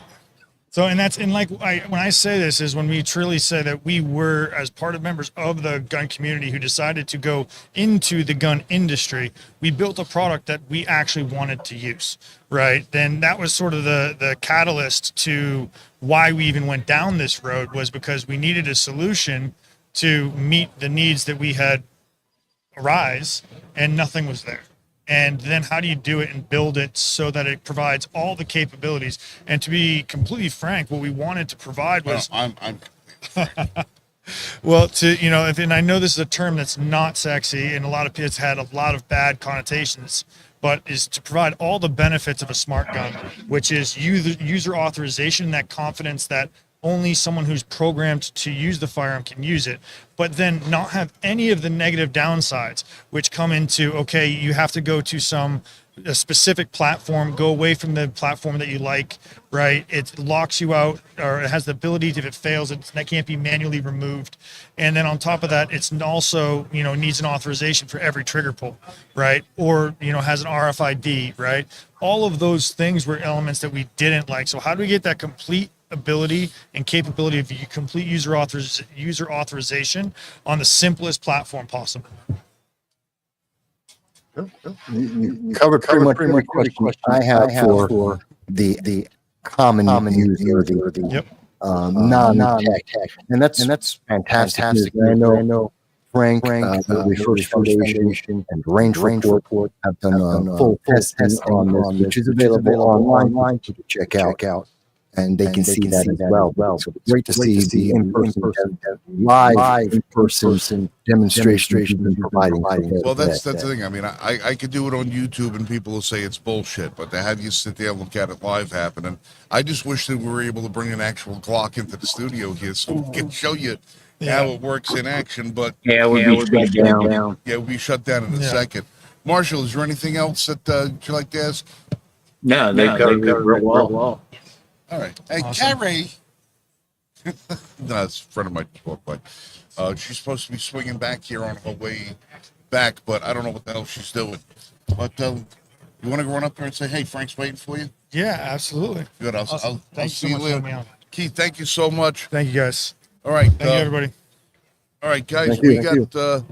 We say we're supposed to be going from 3 to 5, but we didn't start till 3 to 6. Is it 3 to 6? 3 to 6. 3 to 6. It's 4:48. All right, we didn't start till 3:30 today because of technical problems. So if you guys want to banter about and have your little weekly roundtable for a few minutes, Marshall, catch up with us a little bit because I gotta go to the bathroom and then I gotta have a cigarette and I gotta go grab a hold of 3 or 4 more guests while we're here. So you guys chit chat for a while. We're gonna back out of the studio and we'll be back in a little bit. Gotcha. And what people will notice, audio is going to improve. Second that Frank puts his mute on, and all of a sudden, bang! Yeah, It's better audio quality. yeah. Well, excuse the hell out of me. It's the first thing, and we do remind everyone. One of the reasons why Michael and myself are a little bit more quiet than you might normally expect is because we do recognize the difficulties of being live and remote at the same time. We thank you for your patience with dealing with us as we deal with the technology. We're not as rich as the mainstream news media yet. You can, of course, always help us with that by joining the Liberty First Foundation, $15 a month. You could do that with super chats while we're on. But if you don't want to spend any money, that's okay. Like, share, subscribe. That helps us to get back to events like the NRA Annual Meeting next year and other events as well. That being said, Mike, you weren't here yesterday. I know you had to work, which is absolutely important because you keep the electricity on in New York State. What's going on, man? I haven't heard from you. Things have been just absolutely crazy. There's been for those of you that don't know, I work on communication systems for public safety services, fire, EMS, law enforcement.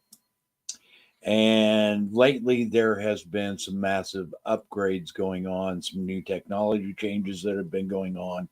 And we have been just crazy busy implementing a lot of these changes. So basically, these are initiatives to help keep people safer. Whether you need a fire department or an ambulance, or God forbid you need law enforcement. That's what basically I've been working on. And like I said, it's been crazy busy. Haven't been getting home. Normally I'm on here every Wednesday night with you guys.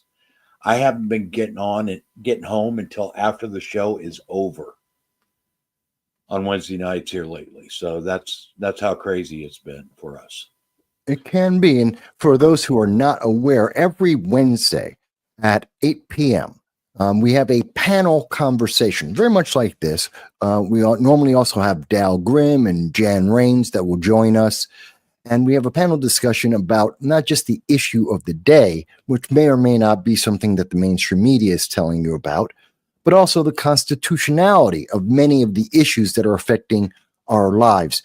Kind of like when we were talking just a little bit earlier about with G80 and the Supreme Court decision and the ATF, what I call overreach of the ATF in creating regulations that substitute or used as law to restrict people's Second Amendment rights. So we talk about those kinds of things every Wednesday at 8 p.m. We invite you to join us there. But today we are at the NRA. This is a live event, which I think is doing great. What do you think of the coverage? Did you see yesterday's coverage? Actually, I didn't. Again, I've been crazy busy. Literally slept until noon today. So I haven't had a chance to catch up on anything because, like I said, it's been so crazy. I've been working most weekends as well. So it's for me to try to catch up on stuff. I am way out of the loop on a lot of things right now. No, that happens to most people. I mean, most people are watching the Housewives of wherever the hell and the Celebrity of the Second. Or sports ball. And so they have the same kind of status at the moment. And normally I'm not that way. Normally I keep myself quite informed about what's going on and what issues are out there. But unfortunately, time just has not been available for me to do so.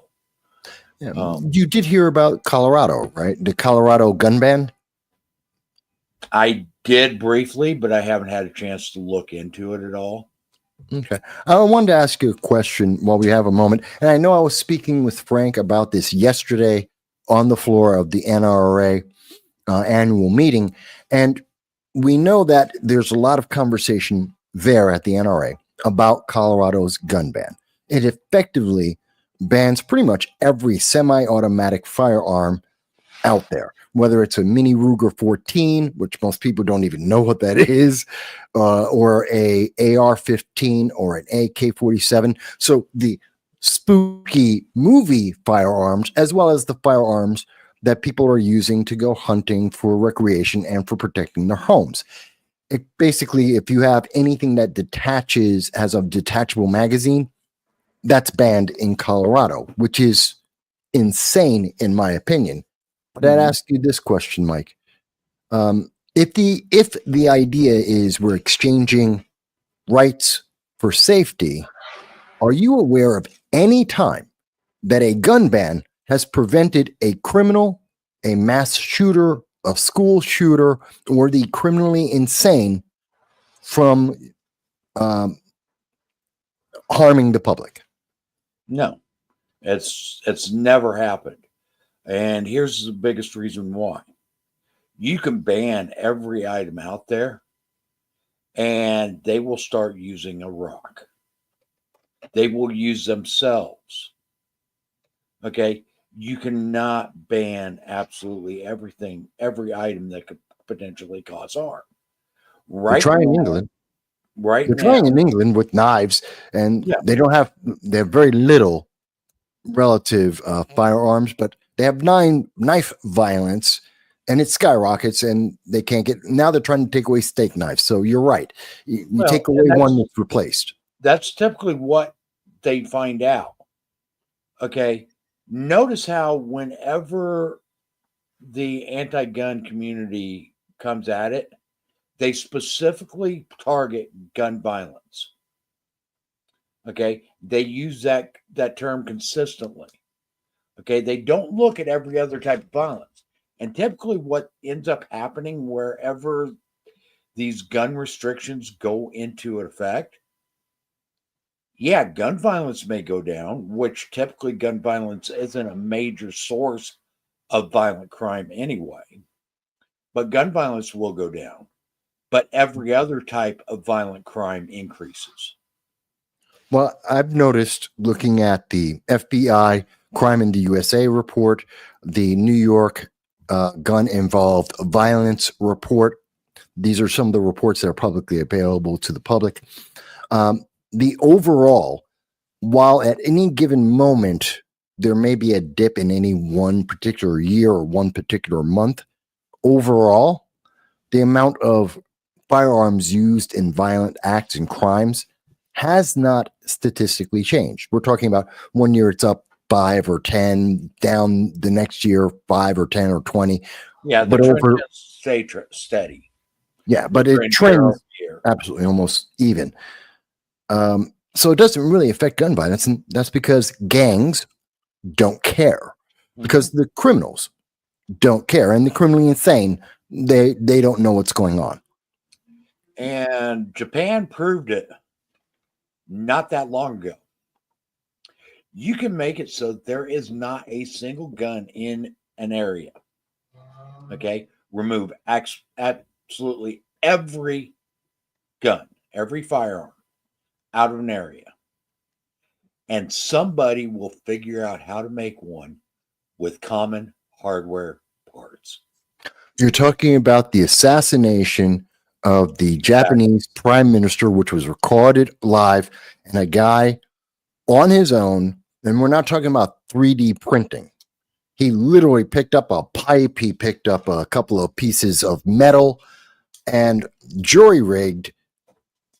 You can't even call it it's not a gun. It was a concussive force device. What used to be called a zip gun. Yeah. Back in the day. Okay. Is basically a spring and a pipe. Yeah. Essentially. Okay. Yeah. And you could put in some type of ammunition into it. And I'm not because ammunition's also banned in Japan. Not sure exactly what type of ammunition he had, but you can use something as simple as a fireworks to be your propellant for whatever type of projectile that you want. Okay, are we going to ban marbles now, or ball bearings, or whatever? And it's not that hard to find various types of accelerants that can be mixed together to create a fast explosive charge. You can find that in, well, even the what was it, the Fanatics handbook from the 1960s. Mm-hmm. Everyone has it in their household chemicals, and that will be there. Now, this, in case people have forgotten about this, what we're talking about, this was from 2022. Prime Minister Abe was killed. This is not 3D printing. This isn't machined. This is someone who duct tape, couple of pieces of wood, couple of pieces of metal. Yeah, it looks like it's got a 1x4 for the platform that the pipes are taped to. Yeah, you can see. So saying that, oh my God, we're going to get rid of all the firearm, the manufacturers, the manufactured firearms, and you're going to be safe. No, you won't. That's not real. And these are some of the conversations, of course, happening at the NRA right now, happening at the annual meeting, which we now have access to due to the Voices of the NRA live stream, the NRA opening up its doors, allowing in social media like the Liberty First Foundation to be able to cover the event and some of the people there and some of the issues that are going on there. Let me see. Okay, so that's one of the things. Did you hear about Kathy Hochul in New York State, the governor of New York State, Kathy Hochul? She's now doing an ammunition checklist. She's getting the record of everybody. I know you're in New York State like I am. She now is recording every single person who buys ammo, and somehow, and I'm trying to figure it out, maybe you know, somehow by knowing who bought ammo, you're going to be safe. Does that make sense to you, Mike? No. And Kathy Hochul is the hold my beer of Andrew Cuomo. That's funny. Okay, I mean, literally, she is literally trying to one up him, and she is consistently failing across the board.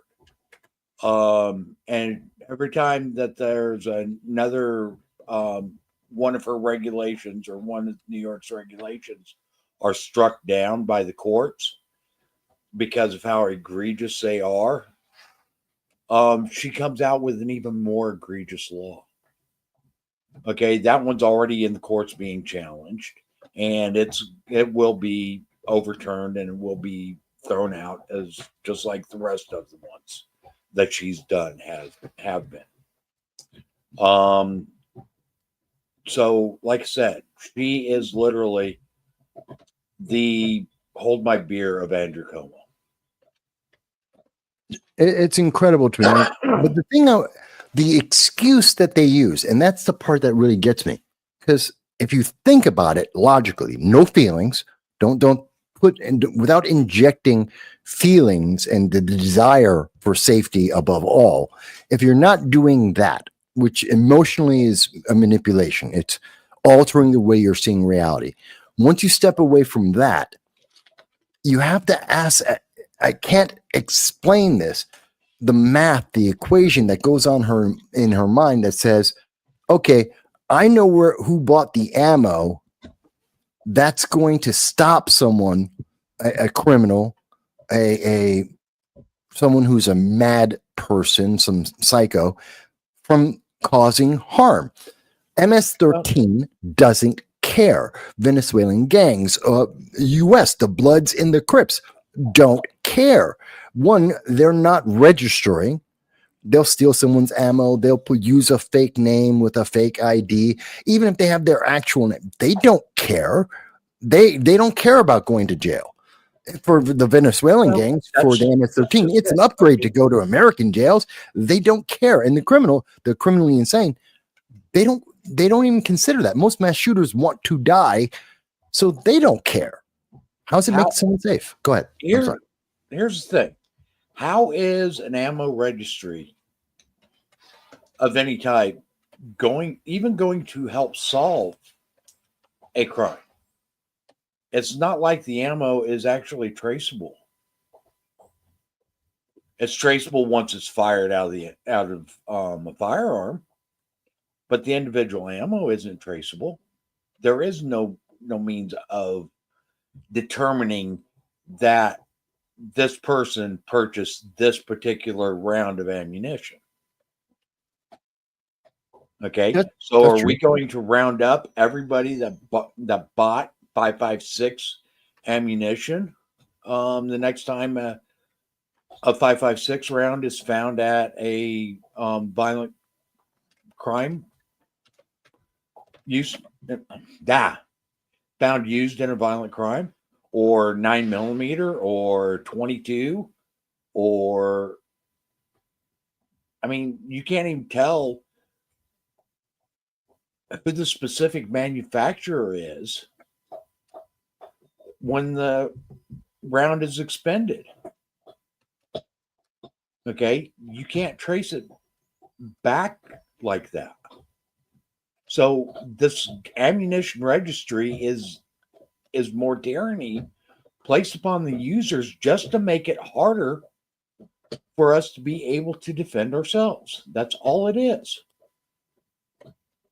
No, I agree with you completely, because as I said, intellectually, it makes no sense. There is no way that this is reasonable, and it has no reasonable success. It never has, it never will, because it will have no impact. Absolutely zero impact on anything other than people will buy less ammunition in the state of New York. Yeah. Okay. And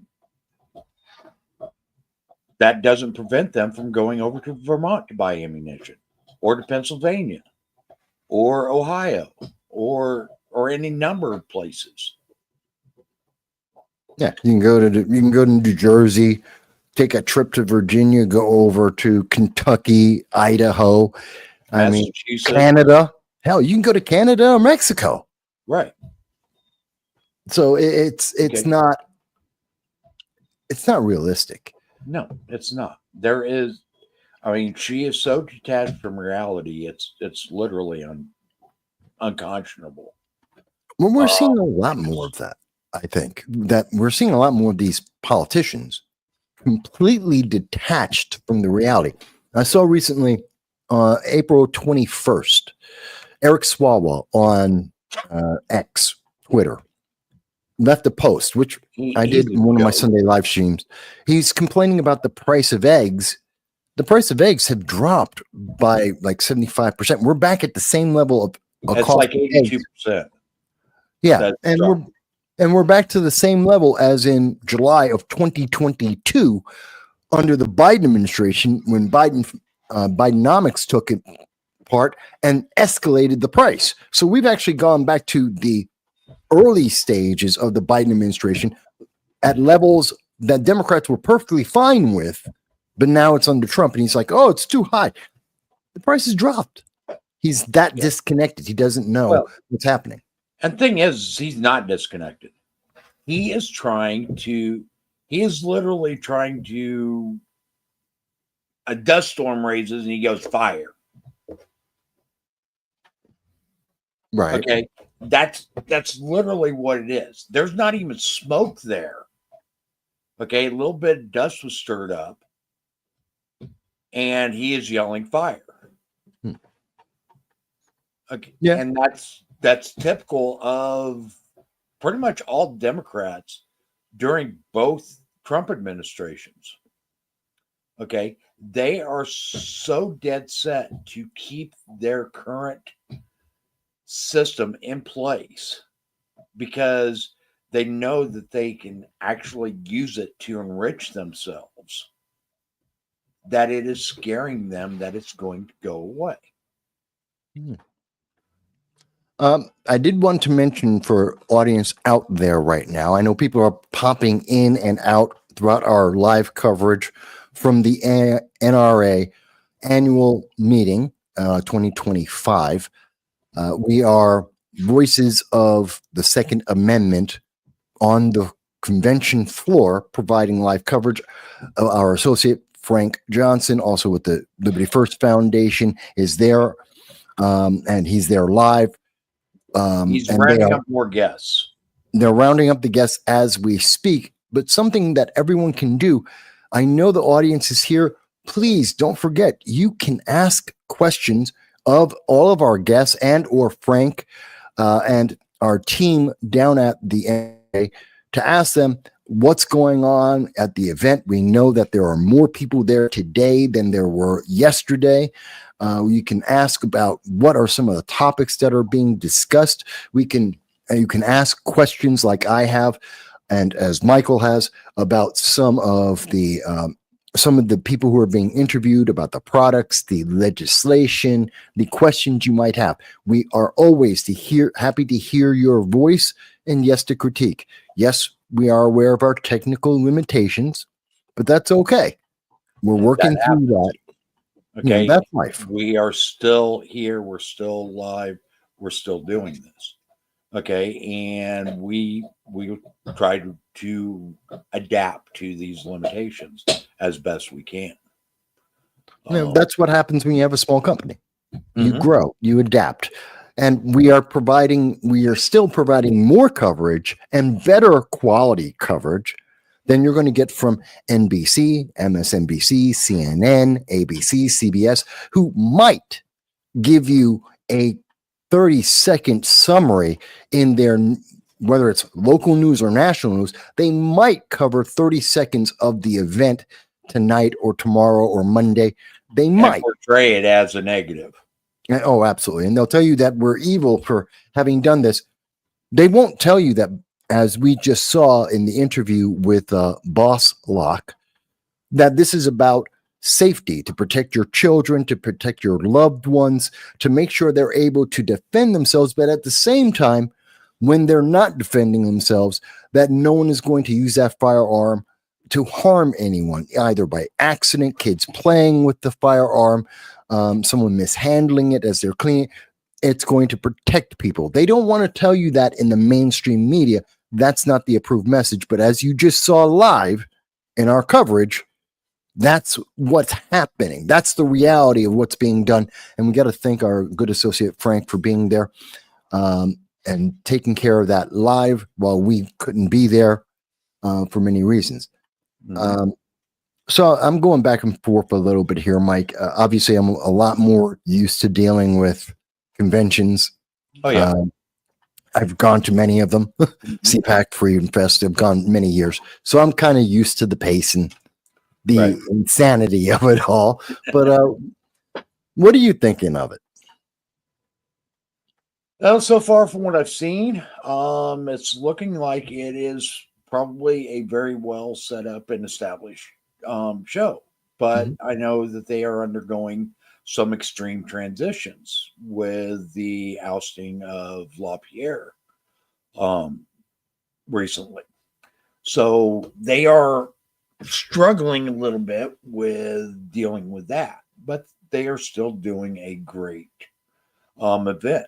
And I think that ultimately, at the end of the day, this could actually help improve the NRA when everything's said and done. I think this really humanizes because we are constantly told to demonize. The left loves to demonize the NRA and the Second Amendment and any firearm owner, even though many Democrats, in fact, one of the fastest growing groups since 2022, fastest group of people who are becoming new gun owners are Black women, Democrats. But yet they demonize their own to say that this is somehow evil to exercise our Second Amendment rights. No. And I think the NRA opening up their doors to allow more interaction, to let the public see and hear some of the conversations, some of the events, I think that really is a positive for firearm owners everywhere, whether you're in the NRA or not. It's a positive for everyone. Well, ultimately, here's what we see a lot from the Democrat Party. Okay, I'm going to regulate you, but don't you dare regulate me. Yeah, they say a lot of that. You know, they have a privilege. You don't get to have that privilege, even when it's your own right, which is what we're talking about here. That's ultimately what it amounts to. Okay, we're seeing that a lot in our elected officials. We're seeing that across the board with various party agendas and so forth. And it literally is amounting to, okay, it's okay if I do it, but you can't do it because you're you. Okay, and that is literally what we fought to get rid of when we were under the crown. Okay, that was a big part of the cause of the revolution. And that's what we need to start understanding. Okay, these people are in office because of us. We are the ones that are their bosses. They're supposed to be listening to us. They're not supposed to be doing whatever they feel like they can or want to. And ultimately, that is what Doge is getting to the bottom of in a lot of cases. That's true. I know there's about an hour and 15 minutes late. I know Frank is working very hard. We've had 3 interviews today. We had about 3 or 4 interviews yesterday. For people who don't know, that's very difficult. I mean, everyone, when you're at a convention, everyone's being pulled everywhere. You know, there pick up meetings and people cancel and reschedule, and you got to go from one end of a location to another. And there's often there are main room conversations and side room presentations that are going on. So it's a madhouse. And it's a lot easier if you're just a guest walking through the halls and just picking and choosing what you want to go to, as opposed to news media and media in general that are there trying to cover the event. Well, it's more chaotic for us to try and do that. And people people go months, I mean, upwards of a year, planning out exactly who they're going to talk to at these events because they try to maximize the impact that they have. I mean, these people are there oftentimes um, at a detriment to their business in hopes that it will help grow their business down the road. Okay. And as a result, they're setting up meetings that are going to push their business forward. And it's hard to find time to get everything in and everyone in. It's a whirlwind show. I mean, the crowds are huge. You've got, okay, and they need to be talking to the public. And every minute that they're sitting in an interview with us is less time that they get to speak to the public about their products and so forth. The first year is always the worst with these things, because if you've never covered a convention like a CPAC, a Freedom Fest, I don't know what Democrats, I assume, have something similar. I don't know what it is. I would assume the progressives do as well. I don't know what it is. I'd go if they ever would let me, but I've never, in 20 years, I've never known the name of it, and I've never been invited. What can you do? But the first year is always the hardest. So you got to figure out what's the layout, what's the feel of it. Plus, it's new for the NRA. They haven't been as open to the public before. So they're figuring out, how do we best invite the public in? With what happened with LaPierre, there has been a lot more call for the NRA to be a lot more transparent. Mm-hmm. And this is one of the ways that they are trying to be more transparent, is by allowing the voices of the Second Amendment to happen. Okay. And I can only hope that they are going to end up instituting more events like this. Okay. Where we are going to have multiple voices out there spreading information about what the NRA is actually doing. And I hope that they do become a lot more transparent. I think the NRA can be a very effective tool for people that are involved with the Second Amendment and with firearms and any type of shooting events and so forth.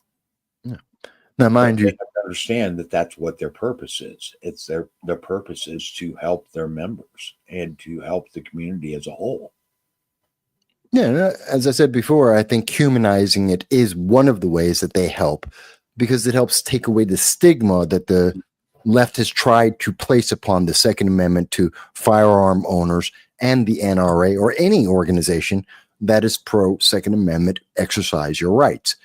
So I think that's critical, and we hopefully will see other organizations that are similar to the NRA do this. By the way, we are not being sponsored by the NRA. We are not funded by the NRA.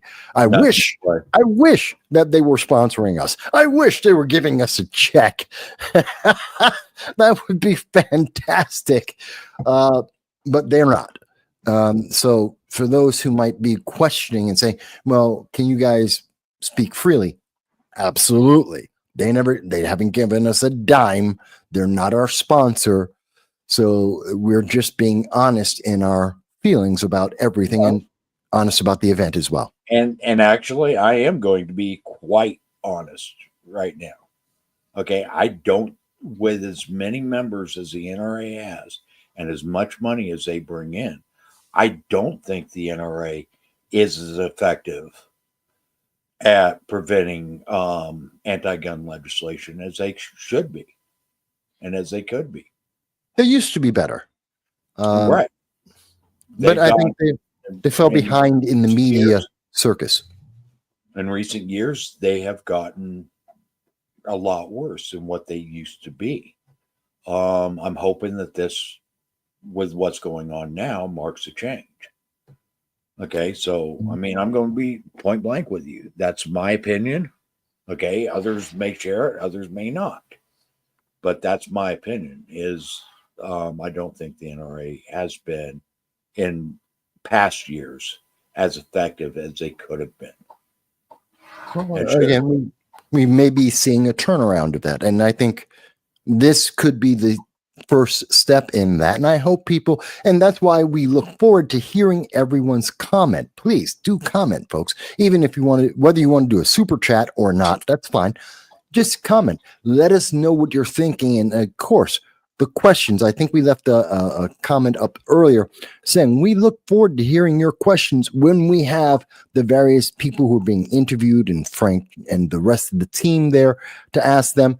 It's not just for us, although it's mostly, to be fair, it's mostly for us to understand your questions and to make sure we're giving you the best experience we can. That's the thing, is we are representing the people that are watching our shows. Okay, whether it be our weekly roundtable on Wednesday nights or whether it's for events like this. Okay, we are your representation. And in order for us to represent you, we need to know the information that you want to find out about, what you want to know. Yeah. We can't ask the question like when I was talking to BOS Lock, that's BOS, and links will be in the description. You can see that for yourself, that you can go to their own website and learn more information for yourself. But when I was asking about, did they test it with spaghetti, which seems spaghetti sauce? And it sounds like they're going to try and do that test in the future. Why? Because I'm wondering, life happens. And when life happens, you know. But right now, we got our good friend Frank Johnson back on the floor of the NRA Annual Meeting. I know because I hear the echo, and I'm going to go and check out. Frank, go what's scratch going on? yourself with the echo. I had to throw something down my throat to eat. I was starving over here. You don't know how many miles you can walk until you're doing one of these conventions. No. No, it's insane.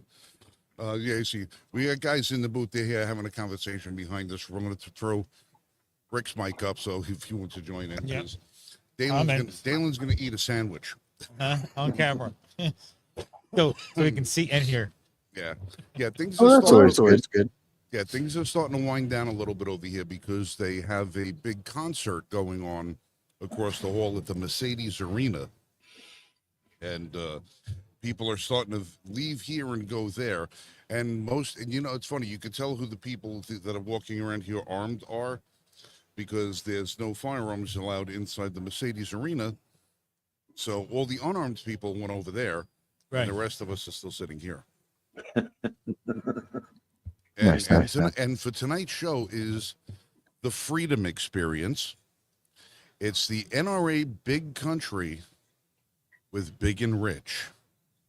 April 26th, 25th at 7 p.m.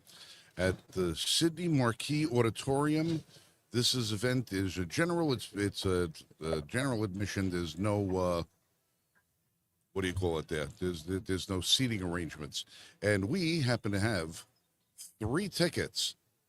So if you can get down here to the NRA Convention Center before we close up at 6 p.m. tonight, you want to go see Big and Rich for the NRA Country Freedom Experience. And for the last 2 days, it's been Big and Rich. Big and Rich. Yeah, Big and Rich. Let me ask you guys. Yesterday, we had asked about what was the mood and conversation among the people attending the event. Let me ask that same question today. First question. The same response. You might speak. It was funny. Rich and I were just coming back from being outside a few minutes ago, and we said the same thing. We've run into a lot of people from the NRA. People are coming up to us, handing us business cards, want to introduce themselves to us. They're thanking us for being a part of the radio experience here, and they handing us their NRA business cards, and we're just free like tickets to concerts and tickets to concerts. Hey, thank you. Here's some tickets to the concert. Come. I'm like, okay, I'm not a seat filler. That's fine. I'm not a country music listener. Marshall, you'd probably enjoy this, what you're up here. But the consensus is, and like Rich said, there's a lot of dinosaurs in the NRA right now. And this is, I guess, since they've had some new leadership, this is one of the first times they're really trying to push bringing new blood into the NRA. There's a lot of fuddery, so to speak. Yes. That's one of the things we were discussing while you were away. Literally. That was one of the questions we were targeting is the growth of the NRA public face. Well, look, I'm looking right now. I have a couple walking by, probably mid-20s, very, very attractive couple, mid-20s, bag full of swag, wearing their Second Amendment gear. I see the future of the Second Amendment community. I see families walking around over here, pushing babies in strollers. They're here at the event. You know, I see a lot of young people. I see a lot of enthusiastic people. I see a lot of the people from social media circles are youthful. And I see a bunch of old bastards like me and, you know, a bunch of other people. And older. And older. Way older. Yeah. Slowing everything down. He's trying to get from here to there. If that's actually possible. Okay. Yes. Okay. Yeah, so it's a pretty good mix right now of ages, and I think if you're looking at the general crowd, it's a younger crowd than some NRA experiences we've been to in the past. You know, so maybe that's, I mean, even the little scooters look like some people are running around look like hot rods. They're a little bit more modern and faster. Yeah, modern, faster scooters. I mean, one just drove by, looked like a chopper. You got a front wheel, Springer front end on it. Yeah. Let me ask. Looking at radio world, which is the NRA incorporate social media into their event, being more like CPAC, best, and all the rest. What are you seeing amongst your peers there? Is there a specific topic everyone's talking about? Is there something you're trying to target or share with the public? Not really. The views. You want to bring your volume up a little bit. The views of everybody that we're seeing here, diversified. The things that people are interested in, diversified.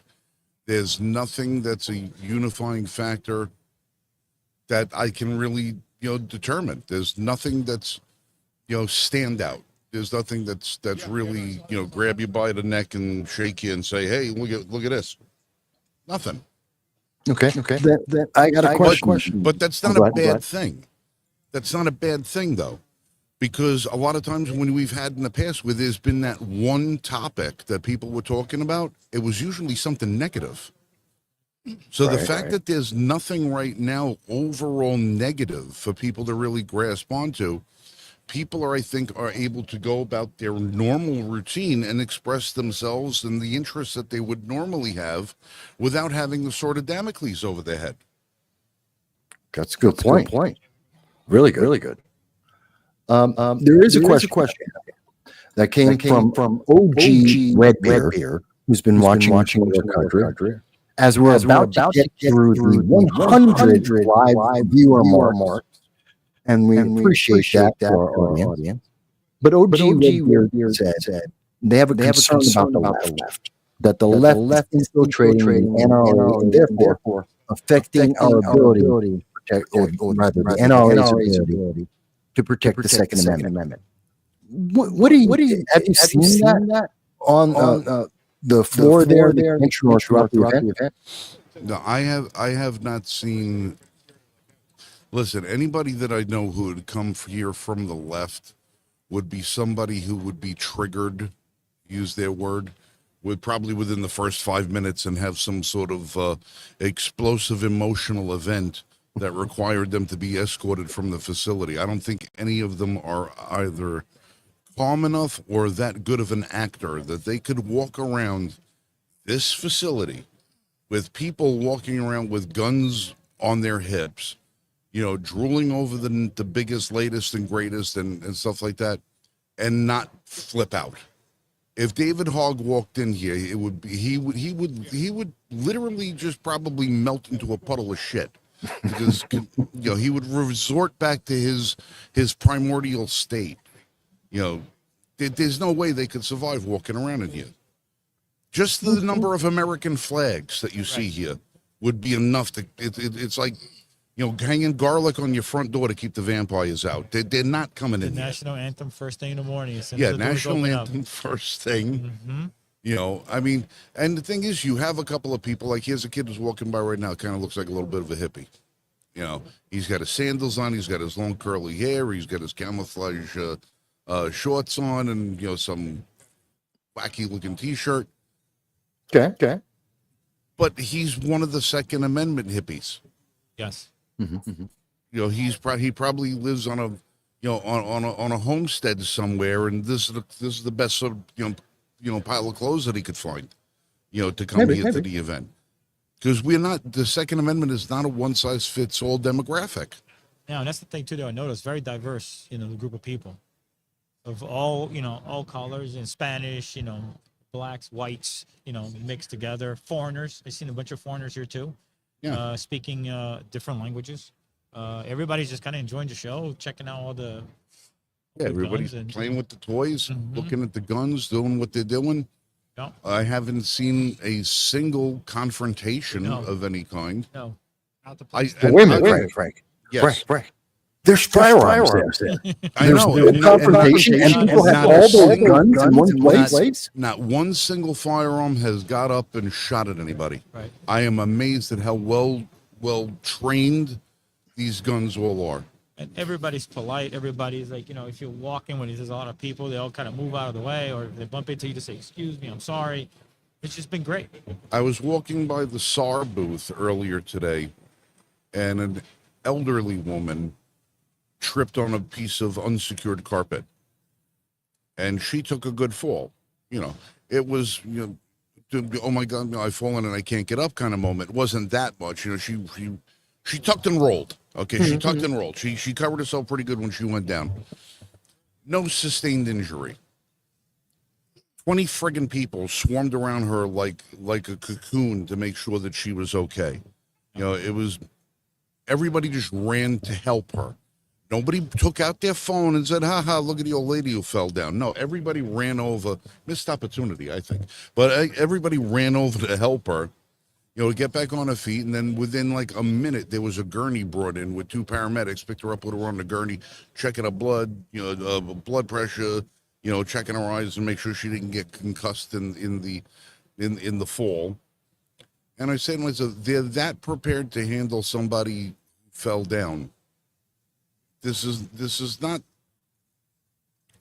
I don't know, it's not conducive of the kind of environment where troublemakers are going to find themselves. Right. They're prepared here.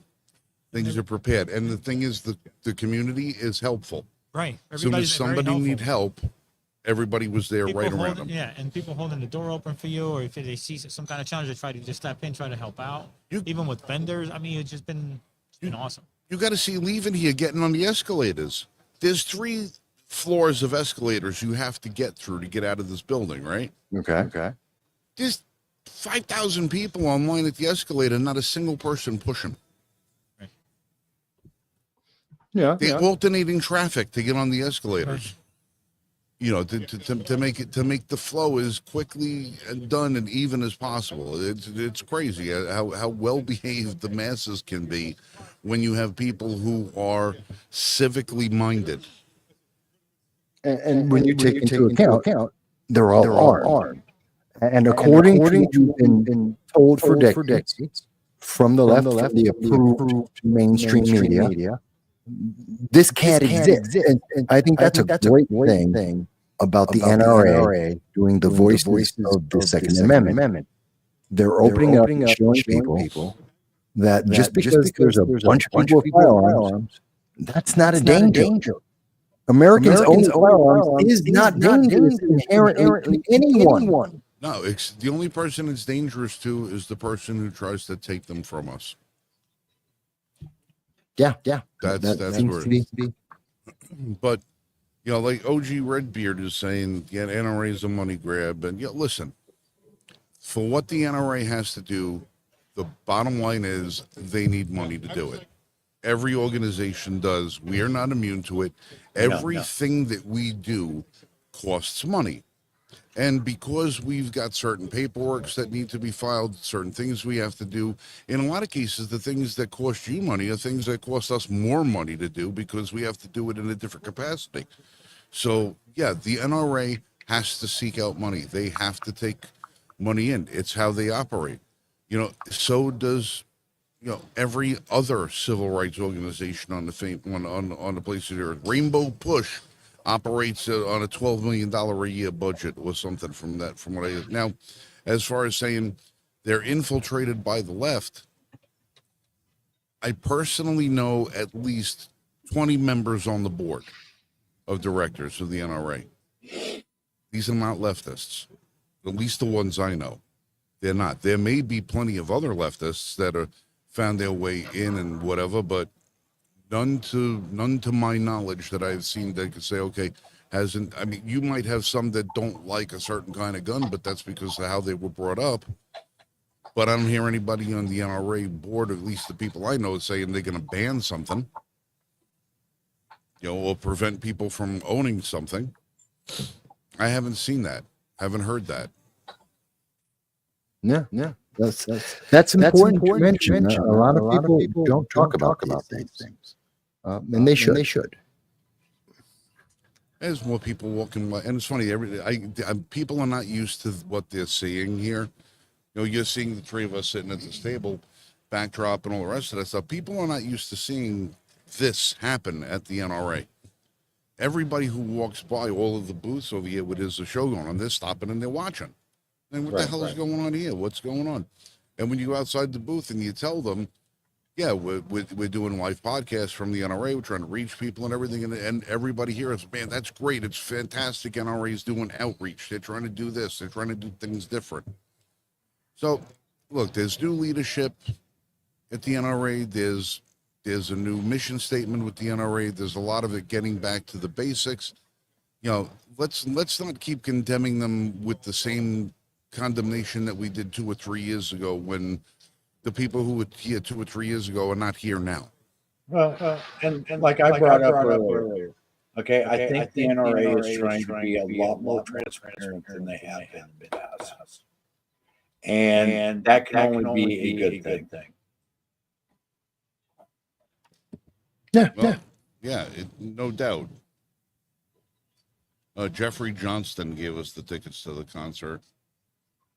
Cool. What a nice guy. Not a sponsorship, but this is something you see happen at conventions very often, or people are in the media. Well, we're working on other things regarding that first end. Well, we got trying very hard. Well, we got to make money too. Yeah, well, we just found out. I'm not going to name names right now. We'll see if I can't get them on the show tomorrow, because I just spoke to them. A company that I have been visiting with some regularity, and we've all been kind of, you know, looking at their product and stuff like that over the last couple of years on the show. Just signed a very, very huge deal today. Something that's going to be life-changing for them. And, you know, I like to think that in some way we were a part of it, since we were the first people that kind of helped launch their product for them originally. So Sweet. Tomorrow we will get some firsthand information about that. So when I say I'm working on it, I'm working on it. All right. I'm always working on something to try and move the ball forward. Always trying to move in some capacity. Might not be very far, but still, inch by inch, we'll get there. No, we have absolute faith in your abilities, Frank. That's why we sit down. That's why you're down there right now. Yeah. Yeah. No, I'm here because I'm the closest one. He's being modest. Yeah, he is. And because I have the microphones. He's being way too modest, folks. No, I really would have. Like, this is, like I said, this was the first year. It's a pilot program for what they're doing. It's going to get bigger. It's going to expand in the future. I've already been made aware that we've got a return invite for next year, to come down and do what we need to do, and we will have our own booth. We won't be sharing a booth. None of us will. Now that they've seen, okay, what works, what doesn't, so we're working through that. So we will have one booth that we set up at the beginning of the show, leave it alone until we take the thing down. So it'll be, up for 3 or 4 days. I'm sure there's going to be means of helping with other things. Something just flew across Too my. much momentum in the trash transfer. It's a wire. He's I got looking behind you. I got this guy over here. He's throwing garbage at me from behind. Do a little dance, go ahead. And you want to know what's messed up? I just gave the man a turkey sandwich like 15 minutes ago. He wants a second one. There are no second ones. I told the guys, I says, I am not bringing back an empty friggin' cooler to the hotel room tonight. A full cooler. I said, eat these sandwiches. Get rid of them. We're done. I'm not carrying 30 pounds of friggin' ice back to the hotel. Yeah, one of the challenges. Go ahead. Yeah, but like I said, by next year, they'll have a lot more of the kinks knocked out of this thing. It'll go a lot smoother. I mean, a lot of the difficulties I had today were probably self-imposed, and I'm not understanding why my technologically advanced cameras don't want to cooperate. But there's only so much I can do. No, we make the best of it. Yeah, I mean, it's having the couple. I have a. See, now it timed out. Now I don't understand why it did that. You can sense the frustration. Yeah. You have no idea how many things almost went flying across this auditorium today. None. No idea. Like, son of a God. That's why I say if I can't fix it with a hammer, I usually don't own it. Well, this was part of the problem that we had today. I have 3 battery packs mysteriously disappeared. My cameras that are supposed to be able to go from battery power to, go from AC to DC and vice versa. One of them decided to stop working, and it's a brand new camera. It's new enough to be new to me, but not new enough to still have a warranty. Yeah. Well, What's that? The show will be closing in 15 minutes. Everybody, your passes are available or good for the whole weekend. As the group Europe said, this is the final countdown. Right. For the floor. Okay. For the floor, yeah. Yeah. What the hell is going on here? Is this battery dead or something? So, like channels. During this time, guys, maybe Rachel mentioned Dallin. Have you heard about? Are they doing? What are things on like the main floor of the event, or on the side? And some types of conversations or events they're doing. Events. I'm not too terribly sure. I know there's like when you come down, there's like the press office that we go to get the badges. There's the exhibitor stuff. By the entrance, I know there's a private function room that had some stuff going on. I've seen like gift bags or something like that. So I don't know if a lot of suits. So I think that's probably something like official kind of going on for board members to kind of talk about some stuff or something like that. Because I know when some private events. Yeah, some private events that occasionally you would hear over the intercom, like, oh, the new head or some board members talking about it, which sounds like it's probably coming from that room. I don't know about you, Rich. I haven't seen any other kind of like events other than that. No, that's it. That's basically it. And then once in a while, we do have some of the sound being piped into the arena where you kind of hear some goings-ons. Or wasn't Trump supposed to be speaking today or something? So pumped. I don't know. He might have already been here and I don't even know, but it might have been why we had a lull in the crowd. But then again, there are so many people that are not going to leave the arena. Right. That are going to say, heard it, and they're going to say, that's it, not going back. But I know that if you look at the NRA schedule, they have the leadership conferences. There are a lot of little rooms around the sides where people will go and give personal presentations and speeches and stuff like that.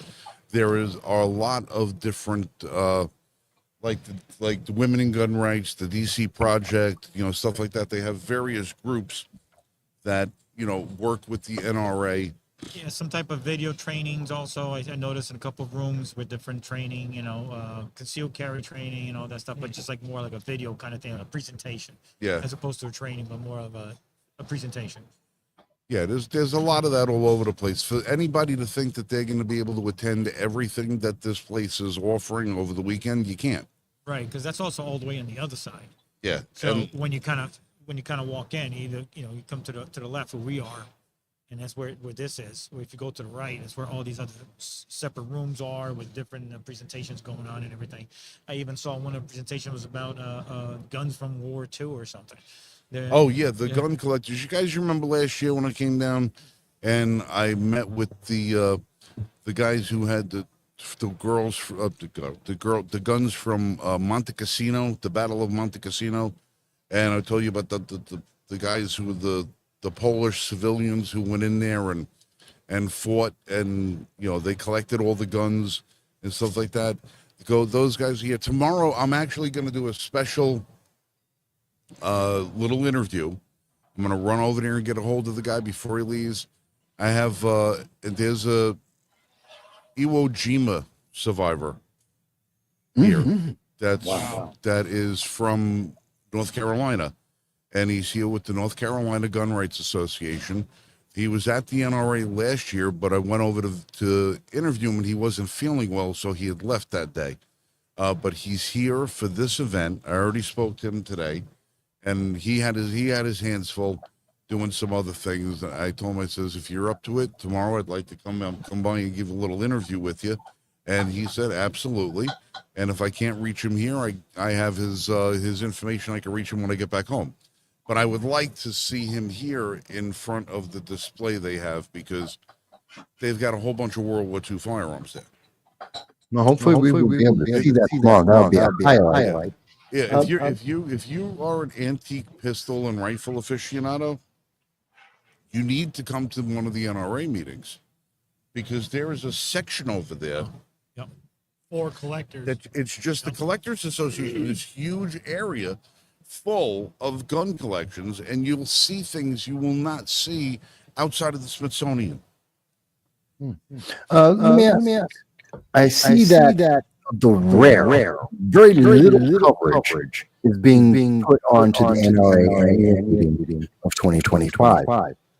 So it's very much reliant on guys like you, Frank, being right down there, all of us, down and Rick, being right there, live and covering it. But I did see that the Daily Mirror, their U.S. branch, is talking about there's a bunch of kids and they have rifles and golden Trump guns. I don't know that's but let me ask. Have you noticed a lot of children around? Yeah. Some, yeah. Yeah, there's been some lot of with with their parents. There seem to be some more All ages, handful and really. adolescent. Nothing too crazy. I would say. Wait till you see what I'm bringing tomorrow. To be somebody who's going to sit in tomorrow for an interview. And you wait to see what. That's if you're able to do it later when they come on, you'll pull up the gun site from Mountain Billy Goat Laboratories. Mountain Billy Goat Laboratories. Yep, Mountain Billy Gun Lab, and you'll understand about that. But we're going to discuss that tomorrow. But yeah, there are plenty of kids here, and you want to know what every single one of those kids is doing? Exhibiting expert hand and trigger control. The muzzles are pointed down. The finger is off the trigger. They're looking through the sights and pointing it in the safest direction possible. They're not flagging anybody. They're not handling firearms in an irresponsible manner. They're treating adults with respect. They're saying yes, no, please, may, thank you. That's what the kids who are here are doing. They're not running through the halls screaming like a bunch of lunatics. No. They're acting reserved, they're composed, they're well behaved, and they're respectful. and I hate kids, Yes. and I can't hate these ones. For the last 2 days, I only saw one group that was like teenagers, probably like 14, 15. And they were acting a little stupid, a little silly, but that was the one encounter. That was it. Four or five of them. Wearing red shirts. Yeah, like there was, like a group of probably like 4 or 5 of them, and he's like pulling every freaking trigger and just kind of like going crazy on the revolvers. But that was it. That was the one time. All the other times it's just been like great. The kids are either the little kids or they're kind of like in their strollers or whatever. But then older kids also, like Frank said, I seen some younger kids like when they, like actually handling a firearm and in like the proper way. I'm like, whoa, it's kind of cool to see. Yeah. Frank, I did find Mountain Billy Gun Lab. I want to say Billy Goat. Yeah, I know. Well, it's because the gun is called the Goat 15. Right. And I have it up on screen right now. I found it, people. And it's kind of interesting because most of the products I've been seeing on their website that are showing it looks to be a very young woman, a more slender woman, which kind of goes in the face of people like Maxine Waters, Representative Sheila Jackson. You mean somebody who's fit, active, Second Amendment proponent, who's outside enjoying the weather and firing a firearm. Yeah. And wearing protective gear and eyeglasses. Yeah. Yeah, but they're not overly muscular. It's not like these things, as we have been told, weigh as much as 10 boxes you might be moving. Yes. What the hell? What does that even? She's dead now. I can't even ask her what the hell that means. People ask her all the time. She didn't as much as 10 boxes that you. Well, what kind of boxes, Mac? Are we looking at? Matchbox? I can move 10 matchboxes. And the box, the crate that my engine came in, I know I can't lift 10 of them. Well, I don't understand. I don't know. It's like she's as dumb as the fully semi-automatic guy. That was bad. Yeah. This was semi-automatic. Now I'm going to show you. This was fully wow, fully semi-automatic. Never go fully semi-automatic. Yeah, it's bad. But that Goat 15 is going to be pretty cool to talk about. I'm excited to see who we can get on. From what you can see from the picture, I forget what is it. It's half. It's a 1/2 scale AR-15 that has been specifically designed to be, quote unquote, the safest rifle on the planet, or thereof. It cannot be operated simply or easily by a child. It has to be manipulated by an adult because it's going to take a certain amount of dexteral sensing and hand manipulation in order to get the firearm to operate correctly, and it's usually out of depth of children. So this is a firearm that is going to be excellent for training purposes, for learning, discipline. And it's good for tactical reasons, good for a lot of different reasons. And kids, if you have parents that want their children to learn about firearm safety, this is a gun that is designed that it cannot be operated unsafely. So this is a gun that's automatically going to teach those things, right from the bat. And we're going to be getting one of them very soon, as confirmed today on the channel. Nice. We're going to be getting one of them today. It's very soon, because I want to try and institute a program locally and get it into effect. And this is the perfect firearm to help me usher in that kind of a program.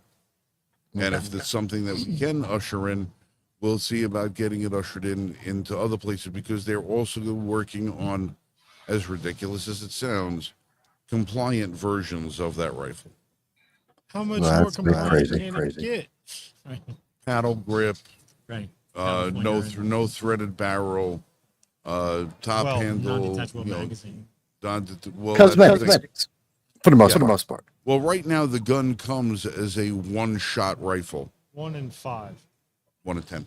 1 in 10. Yeah, right? They have a 10. It's magazine fed with a 1-shot or the 10-rounder, but that's ridiculous. I don't see how it could be any more compliant, because I'd have to look up New York California State. code. Yeah, New- it's- well, You can't have a pistol grip. right, because I know New York because having sold to a couple of New Yorkers before. The only gun that that the store is allowed to sell to New Yorkers is No, you can say Bass Pro Bass Shop. Pro, okay, Bass Pro Shops is a 1022 that is non-threaded.